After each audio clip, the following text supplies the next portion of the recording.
স্কুলের সবথেকে সুন্দরী মেয়ে সেরিনা আমার বাবার সুপারমার্কেটে চুরি করছিল এবং আমি এই সবকিছু আমার ফোনে ভিডিও করে নিয়েছিলাম। যেই সে বুঝতে পারল সে ধরা পড়ে গেছে, সে পালানোর চেষ্টা করল। আমি হাত বাড়িয়ে তার ব্যাকপ্যাক ধরে ফেললাম। হে সেরিনা, তুমি ধরা পড়ে গেছ। তার চোখের আতঙ্ক আর ভয় দেখে আমি তাকে টেনে পেছনের স্টোরেজ রুমে নিয়ে গেলাম, যেখানে কেউ দেখতে পাবে না। সেরিনা তার ব্যাকপ্যাক বুকের সাথে জোরে চেপে ধরে অসহায়ভাবে কোনায় সিটিয়ে গেল। পৃথিবীটা খুব ছোট সেরিনা, এই স্টোরটা আমার বাবার। তুমি নিশ্চয়ই চাও না যে তোমার টিচার আর ক্লাসমেটরা এই বিষয়ে জানতে পারুক, তাই না? তো ব্যাগ খালি করো। অথবা তুমি কি চাও যে আমি নিজেই সেটা করি? সেরিনা উপরের দিকে তাকালো। তার চোখে জল চিকচিক করছিল, কিন্তু সে কাঁদল না। সে একটা শব্দও উচ্চারণ করল না। সে শুধু তার ব্যাগ খুলল এবং 3 প্যাকেট সস্তা পাউরুটি বের করে আনল। আমি মনে মনে দীর্ঘশ্বাস ফেললাম। পাগল মেয়ে, তুমি যা চুরি করেছ তাই দোকানের সবচেয়ে সস্তা পাউরুটি। যদি চুরিই করতে হতো তবে অন্তত ভালো কিছু করতে, কোনো ড্রামস্টিক, সসেজ বা অন্য কিছু নিতে পারতে। সে বলল, আমি শুধু 3টে পাউরুটি নিয়েছি, আর কিছু না। আমার ব্যাগে আর কিছু নেই। সে সত্যি বলছিল। সিকিউরিটি ফুটেজেও দেখা গেছে সে শুধু ওই 3টেই নিয়েছিল। কিন্তু আমি সেরিনাকে এখনই যেতে দিতে পারছিলাম না, কারণ আমার আগের জীবনে, অর্থাৎ পাস্ট লাইফে, ঠিক এই দিনেই আমি সেরিনাকে চুরি করতে দেখেছিলাম।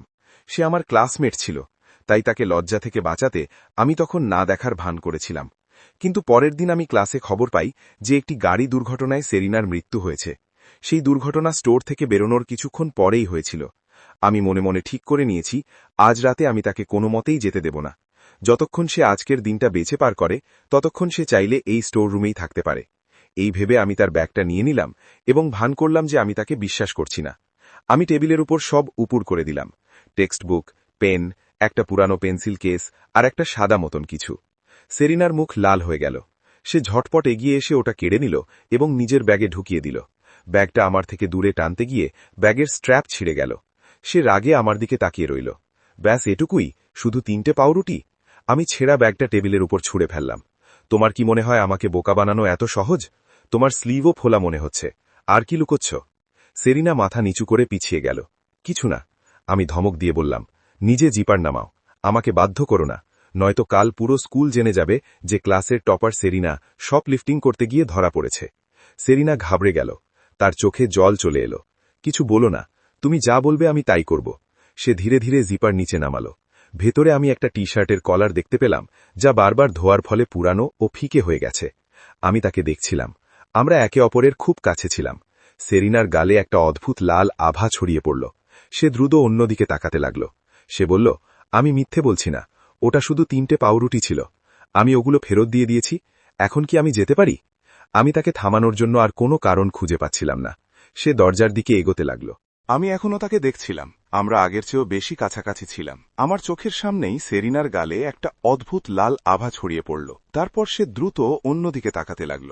সে বলল, তোমার বলাতে কিছু যায় আসে না, ওটা আমি ঠিক করব। সেরিনা লজ্জার বিরক্তিতে নিজের মাথা ঘুরিয়ে নিল। সে বলল, আমি মিথ্যে বলছি না, ওটা শুধু 3টে পাউরুটিই ছিল। আমি ওগুলো ফেরত দিয়ে দিয়েছি। এখন কি আমি যেতে পারি? এই মোড়ে দাঁড়িয়ে আমি তাকে থামানোর মতো আর কোনো বিশেষ কারণ খুঁজে পাচ্ছিলাম না। এটা দেখে যে আমি কোনো জবাব দিচ্ছি না, সে দরজার দিকে এগিয়ে যেতে লাগল। আমি বললাম, দাঁড়াও। সেরিনা ভয় পাওয়া অবস্থায় পেছন ফিরে তাকালো। আমি জিজ্ঞেস করলাম, তোমার কি খুব খিদে পেয়েছে? এই প্রশ্নে সেরিনা নিচের দিকে তাকাতে লাগলো। সে কিছুই বলল না। আমি বললাম, আগে কিছু খেয়ে নাও, তারপর তুমি যেতে পারো। আমি পাউরুটির প্যাকেটটা ছিঁড়ে ফেললাম। এখন এটা খোলা হয়ে গেছে, তাই এটা আর বিক্রি করা যাবে না। এটা নিয়ে নাও। কয়েক সেকেন্ড কেটে গেল। সেরিনা ধীরে ধীরে পাউরুটিটা তার ঠোঁটের কাছে আনলো এবং একটা ছোট কামড় দিল। তারপর আরও একটা এবং আরও একটা। সে খুব দ্রুত খেতে শুরু করল। এটা দেখে আমার মুখে একটা সন্তুষ্টির হাসি ফুটে উঠল। কিন্তু হঠাৎ করেই তার চোখে জল চলে এলো। সে কাঁদছে। যখন থেকে আমি তাকে ধরেছিলাম এবং তার ব্যাগ তল্লাশি করেছিলাম, তখন পর্যন্ত সে এক ফোঁটা চোখের জলও ফেলেনি। কিন্তু যেই পাউরুটিটা তার মুখে পৌঁছল,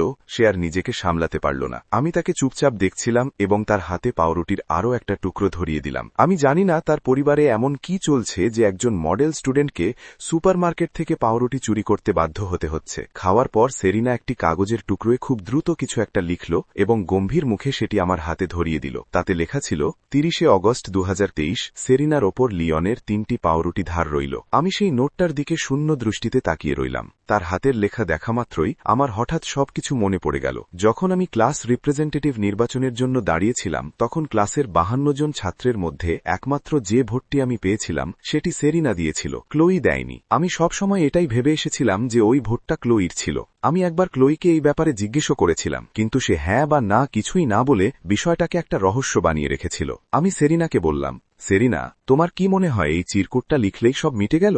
সে বলল, তবে তুমি কি চাও? আমি তোমার ব্যাগটা নষ্ট করেছি, আমি ওটা বদলে দিচ্ছি। আমি বললাম, তোমার এটা দরকার নেই, ওটা ঠিক করা যাবে। সে বলল, আমি ঠিক করছি যে আমি কারোর ধার রাখতে পছন্দ করি না। এই বলে আমি সেরিনাকে ব্যাকপ্যাক ডিসপ্লে এরিয়ার দিকে নিয়ে গেলাম। সেরিনার নজর সাথে সাথেই একটা গোলাপি ব্যাকপ্যাকের ওপর গিয়ে স্থির হল। যেভাবে সে ওটার দিকে তাকাচ্ছিল তাতেই সবকিছু পরিষ্কার বোঝা যাচ্ছিল। ওই গোলাপি ব্যাগটাও আমার কাছে খুব পরিচিত লাগছিল। তখনই আমার মনে পড়ল যে আমার নিজের ব্যাকপ্যাকটাও ঠিক একই স্টাইলের, শুধু ওটা নীল রঙের। আমি ওটা হুক থেকে নামিয়ে নিলাম। এই নাও, এটা তোমার। সে বলল, আমার এটা চাই না, আমার ব্যাগ তো আগে থেকেই ভাঙা ছিল। আমি বললাম, অবশ্যই তুমি মানা করতে পারো, যদি চাও যে পুরো স্কুল জেনে যাক আজ কি হয়েছে। সেরিনার কাছে আর কোনো রাস্তা ছিল না। সে খামোশ হয়ে ব্যাগটা নিয়ে নিল, কিন্তু সাথে সাথেই সে তার নোটটা বের করল এবং তাতে একটা নতুন লাইন যোগ করল। সেরিনার ওপর লিওনের একটি গোলাপি ব্যাকপ্যাক ধার রইল। আমি বললাম, যেহেতু তুমি হিসেব রাখছই তবে 1 সেকেন্ড আর দাঁড়াও। আমি তার হাতে একটা গোলাপি পেন্সিল কেস ধরিয়ে দিলাম। সে বলল, আমার এটা চাই না। আমি আবার বললাম, যদি না চাও যে আজকের কথা সবাই জানুক? সে বলল, আমার কাছে এই সবকিছুর দাম শোধ করার মতো টাকা নেই। আমি বললাম, আমি তোমার কাছে টাকা চাইছিও না, হয়তো শোধ করার অন্য কোনো উপায় ভেবে নেব। সেরিনা নিজের মাথা নিচু করে নিল। তার মুখে বিভ্রান্তি আর সন্দেহ ছিল। আমাকে হাসতে দেখে সে সাথে সাথে নজর সরিয়ে নিল। সে ধীরে ধীরে বিড়বিড় করে বলল, অন্য কোনো উপায়? আমি সেরিনার সাথে স্টোরের সামনের দিকে এগোতে থাকলাম, কিন্তু যখনই আমরা একটা বিশেষ গলিতে পৌঁছলাম সেরিনা লজ্জায় উল্টো দিকে ঘুরে পালানোর চেষ্টা করলাম। আমি বললাম, ওখানেই দাঁড়াও, যদি না চাও আজকের কথা স্কুলে ছড়িয়ে পড়ুক। সে বলল, আমি মনে করিয়ে দিই আমি একজন ট্রাভেল মেকার, আর আমার মতো মানুষের কোনো সীমা থাকে না। সে বলল, আমার এটা চাই না, সত্যি চাই না। আমি বললাম, এটা রাখো, এই সব কিছুর হিসেব থাকবে। সেরিনা শেষ পর্যন্ত মেনে নিল। আমি বললাম, ঠিক আছে, এখন তুমি যেতে পারো। বাড়ি যাওয়ার সময় ট্রাফিকের খেয়াল রেখো, সহি সালামত পৌঁছাও। কাল স্কুলে সেভাবেই আসবে যেমন রোজ আসো। যতক্ষণ তুমি ঠিক থাকবে আমি এমন ভান করব যেন আজ কিছু হয়নি, বুঝেছ? সেরিনা বুঝতে পারছিল না আমি কেন এসব বলছি, কিন্তু সে এতটুকু বুঝেছিল যে এর পেছনে আমার কোনো খারাপ উদ্দেশ্য নেই। ঠিক তখনই ক্লোই তার 2 বান্ধবীর সাথে স্টোরের ভেতরে ঢুকল। আমি সেরিনাকে বললাম, 1 সেকেন্ড এখানে দাঁড়াও। ক্লোই বলল, বাহ লিওন, নিজের দিকে তাকাও। এখন তুমি সেরিনার সাথে কথা বলছো? আমাকে বলো তো তোমার কাকে বেশি সুন্দর লাগে, একে নাকি আমাকে? আমি তাকে শূন্য দৃষ্টিতে দেখলাম। ক্লোইর বান্ধবী বলল, সত্যি কি তোমার ক্লাসমেটের ফ্যামিলির সুপারমার্কেট এটা? এটা তো অনেক বড়। ক্লোই বলল, অবশ্যই, যাও, যা মন চায় নিয়ে নাও, টাকা দেওয়ার কোনো দরকার নেই। ক্লোইর কথা শুনে ওই মেয়ে দুটো পিছিয়ে গেল না। তারা শেলফ থেকে নিজেদের পছন্দের জিনিস নিতে শুরু করল। শীঘ্রই তারা এক গাদা চিপস আর স্ন্যাক্স নিয়ে হাসি খুশি মুখে ফিরে এলো। সে কাউন্টারে স্তূপ করে দেয়। এর দাম 500 ইউয়ান হয়েছে। ক্লোই বলেছিল যে আমাদের টাকা দেওয়ার দরকার নেই। ল্যান, তোমার মানে কি? তুমি কি এখানে শপিং করতে আসোনি? এগুলো তো সামান্য কিছু স্ন্যাক্স, এটা খুব বেশি কিছু না, তাই না? বেশি না হলে তুমি এর দাম মিটিয়ে দিতে পারো, তাই তো? সেরিনা অবাক হয়ে এইসব দেখছে। সে অনুভব করতে পারছে যে আজ আমি একটু বদলে গেছি। ক্লোই একদম স্তব্ধ হয়ে যায়। তারপর তার মাথায় একটা চিন্তা আসে, এটা কি এই জন্য যে তুমি গতকাল আমাকে মলে ব্র্যাডের সাথে দেখেছিলে? ল্যান, ওর সাথে দেখা হওয়াটা নেহাতি একটা কাকতালীয় ব্যাপার ছিল। তুমি এত সংকীর্ণ মনা কেন হচ্ছ? এর সাথে এই কথার কি সম্পর্ক? যে জিনিসগুলো নিয়েছ তার দাম দেওয়া তো একটা মামুলি ব্যাপার। সেরিনা, তোমার কি তেমন মনে হয় না? সেরিনা নিজের মুখ অন্যদিকে ঘুরিয়ে নেয়। তার মনে হয় এই ঝামেলায় জড়ানো ঠিক হবে না। থাকবে ক্লোই, আমাদের এমনিতে খুব একটা খিদেও ছিল না। ল্যান, তুমি এর জন্য পস্তাবে। এই বলে ক্লোই তার বান্ধবীদের সাথে যাওয়ার জন্য ঘোরে। ওখানেই থামো, সবকিছু যেখান থেকে তুলেছিলে ঠিক সেখানেই রেখে এসো, না হলে আমাকে মনে করিয়ে দিতে হবে যে আমি কি করতে পারি। ওর 2 বান্ধবী স্কুলে আমার বদনামের গল্প শুনেছিল, তাই তারা তাড়াতাড়ি করে সব জিনিসপত্র যথাস্থানে ফেরত রাখতে শুরু করে। কাজ শেষ হতেই তারা ক্লোইর দিকে ছুটে যায়। ক্লোই, চলো এখান থেকে যাই। ল্যান, আমি আজকের এই ব্যবহারের জন্য তোমাকে কোনোদিন ক্ষমা করব না। সেরিনা আমার পাশেই দাঁড়িয়ে সব দেখছে। পুরো ব্যাপারটা বুঝতে তার একটু সময় লাগে। গত বছর যখন আমি ক্লাস রিপ্রেজেন্টেটিভ ভোটের জন্য দাঁড়িয়েছিলাম তখন আমাকে ভোট দেওয়ার জন্য ধন্যবাদ। সেরিনার মুখের ভাব মুহূর্তেই বদলে যায়, যেন সে এটা একেবারেই আশা করেনি। কয়েক সেকেন্ডের মধ্যেই তার মুখ লাল হয়ে যায় এবং সে প্রায় দৌড়াতে দৌড়াতে দরজার বাইরে চলে যায়। ধীরে চলো, সাবধানে হাঁটো, রাস্তায় দৌড়িও না, না হলে কাল স্কুলে তোমার নামে কমপ্লেন করে দেব। সেরিনা দ্বিধাভাবে পিছন ফিরে তাকায়, কিন্তু তবুও নিজের গতি কমিয়ে দেয়। পরের দিন সকালে আমি সরাসরি ক্লাসের দরজায় পৌঁছাই এবং দেখি যে সেরিনা নিজের সিটে নিরাপদে বসে আছে, তার কিচ্ছু হয়নি। আমি এতটাই স্বস্তি পাই যে মুখ দিয়ে কোনো কথা বেরোচ্ছিল না। সেরিনা আমার দিকে একদৃষ্টে তাকায় এবং তার গাল গোলাপি হয়ে ওঠে। সে মাথা ঘুরিয়ে অন্যদিকে তাকিয়ে থাকে। ল্যান, তোমার কি মনে হয় স্কুলের প্রথম দিনেই দেরি করে আসছো? গিয়ে বসো, তোমার সাথে আমি পরে বুঝে নেব, মিশ্র বললেন। সেরিনা, যদি পিছনে বসে দেখতে অসুবিধে হয় তবে একবার বলো, আমি তোমাকে সামনে শিফট করে দেব। একদমই না, আমার আপত্তি আছে। আপত্তি আছে? ল্যান, তুমি নিজেকে কি মনে করো? সিটগুলো রেজাল্টের ভিত্তিতে দেওয়া হয়। সেরিনার গত ফাইনাল পরীক্ষা শুধু ফ্যামিলি এমার্জেন্সির কারণে মিস হয়েছিল। তোমার কি সত্যি মনে হয়েছে যে তোমার মতো নিচ থেকে সেকেন্ড হওয়া ছেলে কোনোদিন তার পাশে বসবে? আমি সতর্ক করছি, ক্লাস চলাকালীন তাকে বিরক্ত করবে না। যদি আমি ধরি তবে তোমাকে পুরো স্কুলের সামনে স্টেজে দাঁড় করিয়ে রাখব। তার দরকার পড়বে না মিশ্র, আমি মান্থলি এক্সামে নিজের সিট নিজেই অর্জন করে নেব। ঠিক আছে, ঠিক আছে। সেরিনা, তুমি সাহস হারিও না। ল্যান যদি তোমাকে বিরক্ত করে তবে আমাকে জানিও। বিরক্তি? বিরক্তি কাকে বলে? আমি হাত বাড়িয়ে সেরিনার বানোতে আঙুল দিয়ে টোকা দিই। পোক? এটাও কি বিরক্তির মধ্যে গণ্য হবে? তার গাল মুহূর্তেই লাল হয়ে যায়। সে ঝটকা দিয়ে নিজের মাথা অন্যদিকে ঘুরিয়ে নেয়। আমি এক ব্যাগ গরম গরম স্টিমড পোর্ক বান বের করি এবং সেরিনার দিকে এগিয়ে দিই। ব্রেকের সময় এগুলো খেয়ে নিও, পেট ভরে খেয়ে নাও। আমার এগুলো চাই না। তোমার মানা করার সাহস হয় কি করে? তুমি কি চাও যে আমি আমার অর্ধেক হুমকি পূর্ণ করি? সেরিনা বাধ্য মেয়ের মতো বানের ব্যাগটা নিয়ে নেয়। সেদার সেই সুন্দর চোখ দুটো দিয়ে আমার দিকে এমনভাবে তাকায় যাতে বিরক্তি আর অসহায়তা দুটোই মিশে আছে। এই তো লক্ষ্মী মেয়ে, ঠিক যেমনটা বলা হয়েছে তেমনটাই করো। সময় পেরিয়ে যায় এবং অবশেষে ঘণ্টা বাজে। সেরিনা, ওই বানগুলো খেয়ে নাও। আমার খিদে নেই। তাহলে আমাকে বলো, তুমি ব্রেকফাস্ট করেছিলে? আমি ব্রেকফাস্ট করি না। এখনই খাও, আমার ধৈর্যের পরীক্ষা নিও না। সেরিনা আমার দিকে তাকায়, তারপর ইতস্তত বোধ করে একটা বান ঠোঁটের কাছে নিয়ে যায় এবং ছোট্ট একটা কামড় দেয়। বানের স্বাদ জিভে লাগতেই ও চোখ দুটো চকচক করে ওঠে এবং কয়েক সেকেন্ডের মধ্যেই পুরো বানটা শেষ হয়ে যায়। আমি নিঃশব্দে তৃপ্তির সাথে ওকে দেখি। দ্বিতীয় বানটা শেষ করার পর ব্যাগে আরও দুটো বাকি থাকে। সেরিনা ওগুলোর দিকে তাকায়, এক মুহূর্তের জন্য দ্বিধা করে এবং তারপর চুপচাপ ওগুলো ব্যাগের ভেতর রেখে দেয়। আমার পেট ভরে গেছে, বাকিগুলো আমি লাঞ্চে খাবো। আমি বলেছি ওগুলো খাও, বাহানা বনানো বন্ধ করো। সেরিনা আমার দিকে তাকিয়ে থাকে। এক মুহূর্তের জন্য মনে হয় যেন সে পাল্টা জবাব দেবে। সে এখনও আমার দিকে তাকিয়ে আছে। এভাবেই তাকিয়ে থাকো, আর আমি। ওর মুখের ভাব কোমল হয়ে যায়, যেন সে কোনো নিঃশব্দ মিনতি করছে। এরপর সে মুখ বুজে তৃতীয় বানটা খেতে শুরু করে। ঠিক সেই মুহূর্তে ক্লোইস ক্লাসে ঢোকে। আজকের আবহাওয়াটা কত সুন্দর, ট্র্যাকে হাঁটার জন্য একদম পারফেক্ট, তাই না ল্যান? ল্যান, বাইরে এসো, আমার তোমার সাথে কথা আছে। লিওন, বাইরে এসো, আমার তোমার সাথে কথা আছে। ক্লোই চলে যেতে থাকে। ওর বিশ্বাস ছিল আমি ওর পেছনে যাব, কিন্তু যখনও পেছনে তাকায় সেখানে কেউ নেই। আমি এখনও নিজের সিটেই আছি। লিওন, অনেক হয়েছে, এখন তুমি সীমা ছাড়িয়ে যাচ্ছ। আমি কি করলাম? যদি কিছু বলার থাকে তো এখানেই বলো, আমি কোথাও যাচ্ছি না। চলো না, ক্যাফেটেরিয়া এরিয়াতে লাঞ্চ করি। সরি, আমি পড়াশোনা করছি। আমি নিজের জায়গা থেকে এক চুলও নড়ি না। ক্লোই আর পাত্তা পায় না, সে হার মেনে নিজের বন্ধুদের সাথে চলে যায়। দুপুর পর্যন্ত ক্লাসে শুধু আমি আর সেরিনা বাকি। আমি নিজে এটা দেখতে চাইছিলাম যে সেরিনা কেন সবসময় ক্যাফেটেরিয়াতে এত দেরি করে যায়। সে আসলে কি খায় নাকি কিছু খায়ই না। সেরিনা শান্তভাবে নিজের ডেস্কে বসে সকালের অ্যাসাইনমেন্ট করছে। ওর হয়তো খেয়ালও নেই যে ক্লাসে শুধু আমরা দুজন আছি। অপেক্ষা করতে করতে আমার চোখ লেগে যায়। সেরিনা মুখ ঘুরিয়ে দেখে যে আমি গভীর ঘুমে আচ্ছন্ন এবং আমার মুখের কোণ দিয়ে লালা বা ড্রুল পড়ছে। সে কিছুটা ঘোরের মধ্যে আমার দিকে তাকিয়ে থাকে। আসলে ওর একটা রহস্য আছে যা কেউ জানে না। সে আমাকে মিডল স্কুল থেকেই চেনে। ওর স্মৃতিতে আমাকে ঘিরে অনেক মুহূর্ত আছে, কিন্তু সে এটাও জানে যে আমার সেসবের কিছুই মনে নেই। হয়তো আমি কোনোদিন ওকে লক্ষ্যই করিনি, কিন্তু কোনো ব্যাপার না, ওর সব মনে আছে। কিছুক্ষণ চুপচাপ বসে থাকার পর সে ক্লাস থেকে বেরিয়ে যায়। এটা ওর লাঞ্চের রোজকার সময়। যতক্ষণ সে ক্যাফেটেরিয়া পৌঁছায় বাকি সবাই খেয়ে চলে যায়। ক্যাফেটেরিয়া প্রায় ফাঁকা। ও, তুমি আবার এসেছো?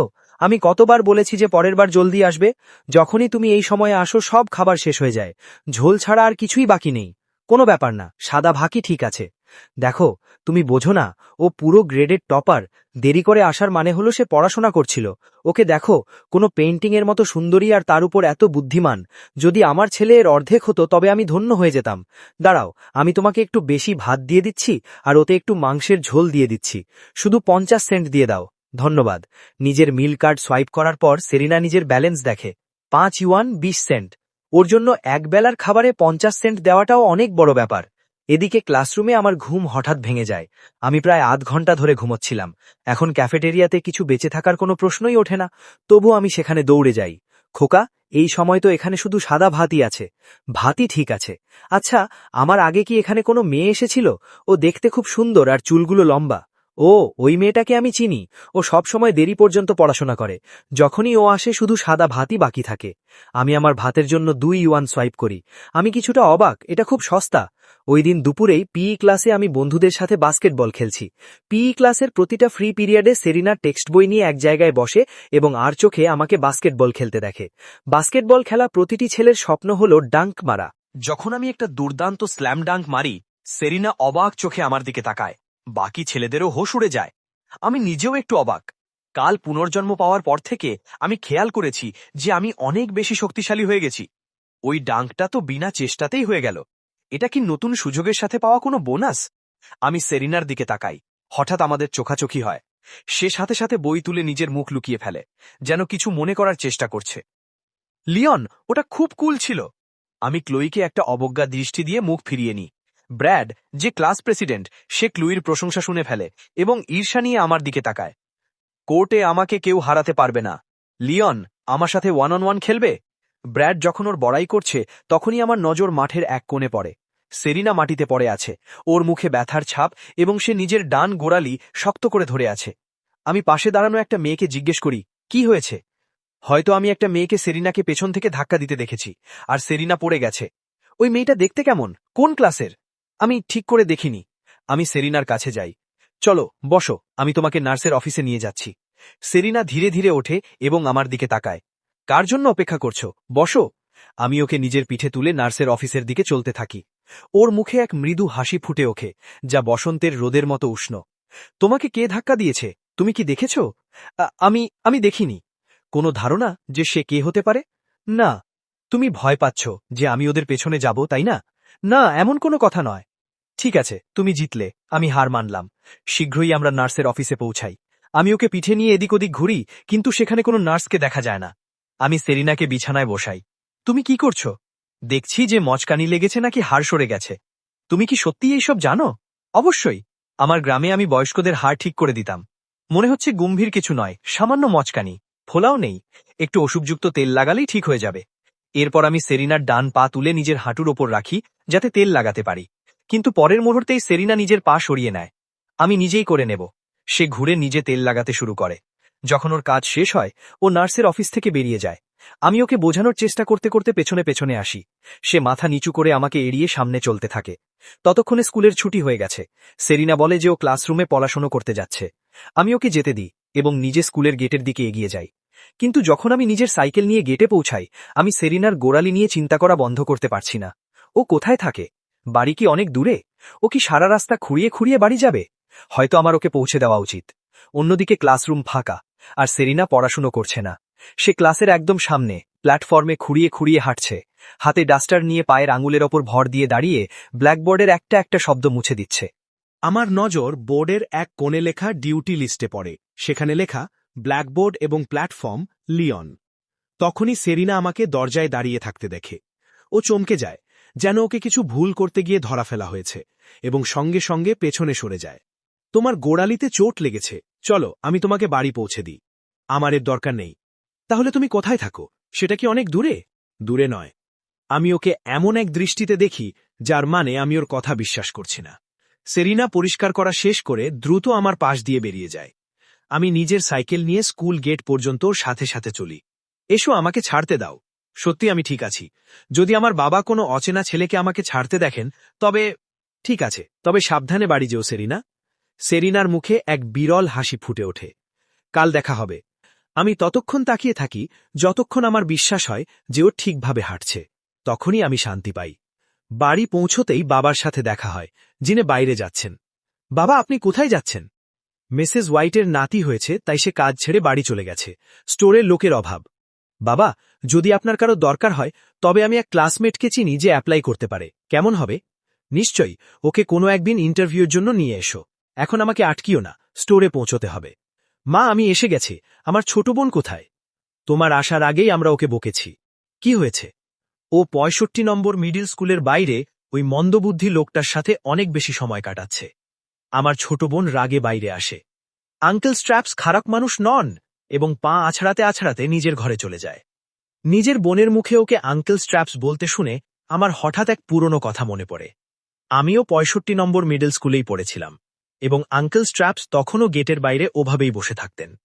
বাকি বাচ্চারা আঙ্কেল স্ট্র্যাপসকে খুব খেপাত। প্রতিবার যখন আমি দেখতাম, আমি ওদের বকে তাড়িয়ে দিতাম। আমার ওই স্কুলের একটা মেয়ের কথা মনে আছে যে ঠিক আমার মতোই ওনার পাশে দাঁড়াত। আমি কোনোদিন ওর নাম জানতে পারিনি, শুধু মনে আছে ওর চুলগুলো লম্বা আর জট পাকানো ছিল, এবং ওর মুখ চুলের পেছনে প্রায় ঢাকা থাকত। কিন্তু যখনই আঙ্কেল স্ট্র্যাপস ওকে দেখতেন, ও সব সময় হাসত। মা, আমার মনে হয় ছোট বোনকে বকার আগে আপনার পুরো গল্পটা শোনা উচিত। আমি আপনাকে একটা গোপন কথা বলি। যখন আমি মিডল স্কুলে ছিলাম, আমারও আঙ্কেল স্ট্র্যাপসের সাথে বেশ ভালো সম্পর্ক ছিল। সত্যি? অবশ্যই। ওনার মন খুব বড়। উনি কোনোদিন কাউকে আঘাত করেননি, কিন্তু অনেক বাচ্চা ওনাকে বিরক্ত করত। তাই আমি অনেকবার ওনার হয়ে দাঁড়িয়েছি। দেখলে, আঙ্কেল স্ট্র্যাপস ভালো মানুষ। আর আজ লাঞ্চে আমি এক খুব মিষ্টি মেয়েকে ওনাকে খাবার খাওয়াতে এবং ওনার সাথে সময় কাটাতে দেখেছি। আমি তোমার জন্য গর্বিত। কিন্তু যদি কোনোদিন এমন কথা হয় যা তুমি একা সামলাতে পারো না, তবে সাথে সাথে আমাকে বলবে। আমি সেখানে পৌঁছে যাব। বুঝেছ? বুঝে গেছি। পরের দিন প্রথম পিরিয়ড বায়োলজির। এই পর্যায়ে লেকচার শোনা আমার কোনো কাজের নয়। আমার পড়াশোনার ভিত্তি এতই দুর্বল যে লেকচার শোনা কোনো বিদেশি ভাষার মতো লাগে। তাই কিছুক্ষণ পরেই আমি ঘুমিয়ে পড়ি। সেরিনা আমার দিকে তাকায়, তারপর চুপচাপ বেঁচে যাওয়া দুটো বান বের করে নিজের প্লাস্টিক লাঞ্চ বক্সে রেখে দেয়, যা সে বাড়ি থেকে এনেছিল। আমি এই সব খেয়াল করেছি, শুধু কিছু বলিনি। প্রায় 10 মিনিট পর আমার ঘুম ভাঙে। সেরিনা আমাকে নড়াচড়া করতে দেখে এবং সাথে সাথে আমার দিকে ফেরে। ওর মুখ অদ্ভুতভাবে গম্ভীর আর ঘাবড়ানো। আমি না জিজ্ঞেস করে তোমার দুটো বান খেয়ে নিয়েছি। তো কি হয়েছে? তুমি আমাকে রিপোর্ট কেন দিচ্ছ? সেরিনা লজ্জায় মাথা নিচু করে নেয়। সে ততটাই দ্রুত আবার ঘুরে যায়। ওর মুখ লজ্জায় লাল হয়ে গেছে। আমি আজ পর্যন্ত কাউকে মিথ্যা বলতে গিয়ে এত কিউট হতে দেখিনি। একটা সাধারণ হার্ট রেট 60 থেকে 90 বিট প্রতি মিনিটের মধ্যে হয়। আচ্ছা, কেউ কি জানো লাই ডিটেক্টর কিভাবে কাজ করে? পালস রেট সেই বিশেষ জিনিসগুলোর মধ্যে একটা যা এটা মাপে। এখন নিজের পার্টনারের সাথে এটা ট্রাই করে দেখো। একে অপরের পালস চেক করো। এটা শুনেই আমি সাথে সাথে সজাগ হয়ে যাই। সেরিনা পুরোপুরি অ্যালার্ট হয়ে যায়। ওর নজর আমার ওপর। তুমি আমার দিকে ওভাবে কেন তাকাচ্ছ? আমি কি তোমাকে ভয় দেখাই? হাত দাও, তোমার পালস চেক করতে দাও। না। কেন না? তুমি কি কিছু লুকাচ্ছ? ব্যাস হাত দাও। না মানে না। ঠিক আছে, তবে আমি তোমার বুক ধড়ফড় করা শুনব। আমরা অনেকক্ষণ তর্ক করি এবং শেষে কারোরই পালস চেক করা হয় না। সকালের ক্লাস শেষ হয় এবং লাঞ্চের সময় হয়ে যায়। ক্লোই আরও একবার আমার কাছে আসে। লিওন, আজ তো তুমি আমার সাথে লাঞ্চ করতে পারো না? না, আমি পড়াশোনা করছি। এই ভালো স্টুডেন্ট সাজার নাটক বন্ধ করো। তোমার মতো গ্রেড নিয়ে পড়ার আর কি আছে? তুমি এইসব শুধু আমাকে খেপানোর জন্য করছো, তাই না? যদি নিজের ভালো চাও তো এখান থেকে চলে যাও। আমাকে যেতে বলার জন্য বাধ্য করো না। আমার কথা শুনে মনে হয় ক্লোই যেন কেনেই ফেলবে। ওর বান্ধবী দৌড়ে আসে এবং ওকে টেনে নিয়ে যায়। চলো না, কেন ওর মুখে লাগছো? ক্লাস ফাঁকা হতেই আবার শুধু আমি আর সেরিনা থেকে যাই। এক মুহূর্তের জন্য সেরিনা মুখ ঘুরিয়ে দেখে যে আমি সত্যিই পড়াশোনা করছি। আমার এই পরিবর্তন দেখে সে নিজের ঠোঁট কামড়ে হাসে। কিন্তু পরের মুহূর্তেই যখন আমি ওর দিকে তাকাই, সেরিনার সাথে সাথে নজর সরিয়ে নেয়। সময় কাটছে। যখন সেরিনার লাঞ্চের সময় হয়, ও ক্যাফেটেরিয়ায় যাওয়ার জন্য দাঁড়ায় এবং আমিও। আমি আড়মোড়া ভাঙি। বাহ, বেশ ভালো পড়াশোনা হয়ে গেল। বাজি ধরতে পারি এখন ক্যাফেটেরিয়াতে কিছুই বেঁচে নেই। সেরিনা আমাকে এড়িয়ে চলে এবং চুপচাপ বেরিয়ে যায়। আমিও আরামসে ওর পেছন পেছন চলি। ক্যাফেটেরিয়া কাউন্টারে মহিলাটি সেরিনার কাছ থেকে সাদা ভাতের জন্য 50 সেন্ট নেয়, কিন্তু আমার কাছে 2 ইউরান চায়, যা আমাকে সত্যি অবাক করে দেয়। আমি সেরিনার পাশের সিটে গিয়ে বসি, তারপর নিজের ব্যাগ খুলি এবং সুপারমার্কেট থেকে আনা স্ন্যাক্সের স্তূপ টেবিলে সাজাই। হ্যাঁ, আমি জানতাম সেখানে কিছুই বাকি থাকবে না, তাই আমি পুরোপুরি প্রস্তুতি নিয়ে এসেছিলাম। আমি ড্রামস্টিক, এগ আর সসেজের প্যাকেট ছিঁড়ি এবং ট্রেতে সাজিয়ে দিই। অদ্ভুত, আজ তেমন খিদে নেই। হয়তো আজকাল আমি এইসব একটু বেশিই খেতে শুরু করেছি। আমি সেরিনার দিকে তাকাই, ওর ট্রে নিজের দিকে টেনে নিই এবং আমার ভরা ট্রে ওর সামনে এগিয়ে দিই। চলো, আজ অদল বদল করি। ড্রামস্টিক, এগ আর সসেজের প্যাকেট ছিঁড়ি এবং ট্রেতে সাজিয়ে দিই। অদ্ভুত, আজ তেমন খিদে নেই। হয়তো আজকাল আমি এইসব একটু বেশিই খেতে শুরু করেছি। আমি সেরিনার দিকে তাকাই, ওর ট্রে নিজের দিকে টেনে নিই এবং আমার ভরা ট্রে ওর সামনে এগিয়ে দিই। চলো, আজ অদল বদল করি। সেরিনা অবাক হয়ে আমার দিকে তাকায়। সে প্রতিবাদ করার জন্য মুখ খোলে, কিন্তু আমি ওর দিকে ইশারা করি, আর তুমি জানো না এরপর কি হবে। সেরিনা অনেকক্ষণ আমার দিকে তাকিয়ে থাকে, তারপর সে মুখ বন্ধ করে নেয় এবং কিছু বলে না। আমার ফ্যামিলি সুপারমার্কেটে সন্ধ্যের শিফটের জন্য একজন ক্যাশিয়ারের দরকার। এটাকে তোমার অফিসিয়াল জব অফার মনে করো। তোমাকে কাজে নিয়ে নেওয়া হয়েছে। যদি তুমি অভিযোগ বা না করার সাহস করো, তবে দেখবে আমি কি করতে পারি। বুঝেছ না? কোনো অভিযোগ নেই, আমি এই কাজ করব। খুব ভালো। আমি ওকে এক তৃপ্তির নজর দিই। সেরিনা মনে মনে খুশি হয়ে মাথা নিচু করে খেতে থাকে। তারপর সে নিজের লাঞ্চ বক্স বের করে। সে চায় না আমি ভেতরে রাখা ওই বানগুলো দেখি, তাই সে ওটা টেবিলের নিচে নিজের কোলে রাখে। তারপর সে ট্রে থেকে বেঁচে যাওয়া ভাত, ড্রামস্টিক, ডিম এবং সসেজ ওই লাঞ্চ বক্সে ভরে দেয়। এটা তুমি কি করছো? আমার বাবার জন্য নিয়ে যাচ্ছি। আমার মনে হয় আমি এমন কিছু শুনে নিয়েছি যা আমি বুঝতে পারছি না। দাঁড়াও, তোমার মানে তুমি এখন স্কুল ছেড়ে ওগুলো ওনার কাছে নিয়ে যাবে? কিছুই মাথায় ঢুকছে না। সত্যি বলতে সেরিনার বাবার ওপর আমার অনেকক্ষণ ধরে বিরক্তি হচ্ছিল। এমন একজন মানুষ যে নিজের মেয়েকে সুপারমার্কেট থেকে পাউরুটি চুরি করতে দেয় এবং তার ওপর এটা আশা রাখে যে সে স্কুল থেকে ওনার জন্য খাবার আনবে, এ কেমন ব্যাপার? আমাকে মাফ করে দাও। তুমি মাফ করা চাইছ? আমার পেট ভরে গেছে, খাওয়ার জন্য ধন্যবাদ। সত্যি না, লাও, আমি এটা বলছি না যে তুমি ওনার জন্য নিয়ে যেতে পারো না। আগে এই ড্রামস্টিকটা নিজে খেয়ে নাও, ঠিক আছে? বাকিটা ওনাকে দিয়ে দিও। আমি সত্যি আর খেতে পারবো না। ঠিক আছে, ঠিক আছে, ওনাকে দিয়ে দিও। আমি হ্যাঁ বলেছি, যাও। ধন্যবাদ। সেরিনা আমাকে ধন্যবাদ জানায় এবং যাওয়ার জন্য ওঠে। আমি ওকে যেতে দেখি এবং এক লম্বা শ্বাস ফেলি। পরিষ্কার যে সে কোনোদিন পেট ভরে খায়নি, এবং তবুও যখন আমি ওর সামনে পুরো লাঞ্চ রাখলাম সে সেটা খেলো না। সে সাথে সাথেই সেটা প্যাক করল এবং স্কুল থেকে চোরের মতো বেরিয়ে গেল, যাতে ওই খাবার নিজের বাবাকে দিতে পারে।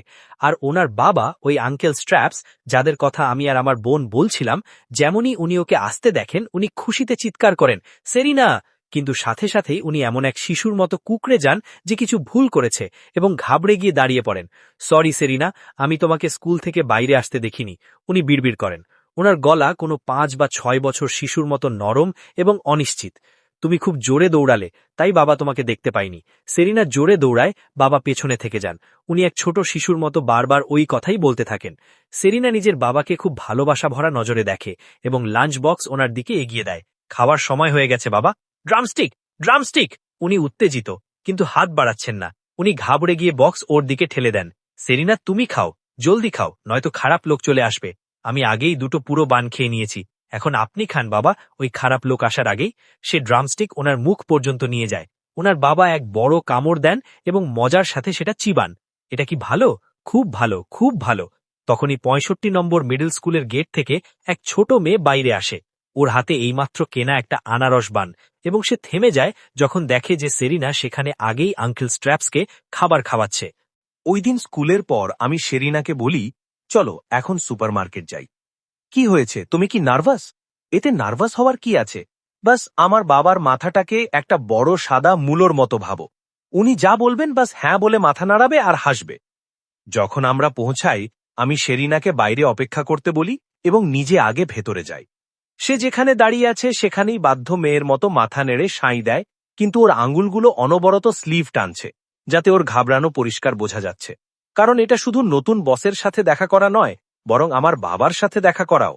সে জানে এর কোনো অন্য মানে হওয়া উচিত নয়, কিন্তু তবুও সে নার্ভাস। বাবা, আমি ওকে নিয়ে এসেছি, একে সিম্পল রাখবেন, বেশি প্রশ্ন করবেন না। দেখি তো ও কোন বেচারা আত্মা যে নিজের পড়াশোনার সময় কোরবানি দিতে চলেছে।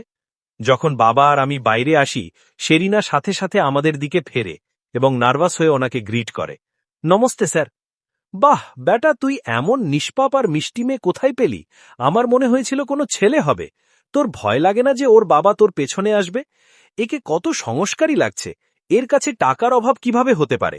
তুই কি একে ভুল বুঝিয়ে এখানে ডেকেছিস? আমি ওকে বোকা বানাইনি, ও নিজের ইচ্ছায় রাজি হয়েছে। এটাও ঠিক না, তুই ওর পড়াশোনার মাঝখানে আসিস না। এর সাথেই বাবা আমাকে পেছন থেকে এক লাথি কষন এবং দরজার বাইরে ঠেলে দেন।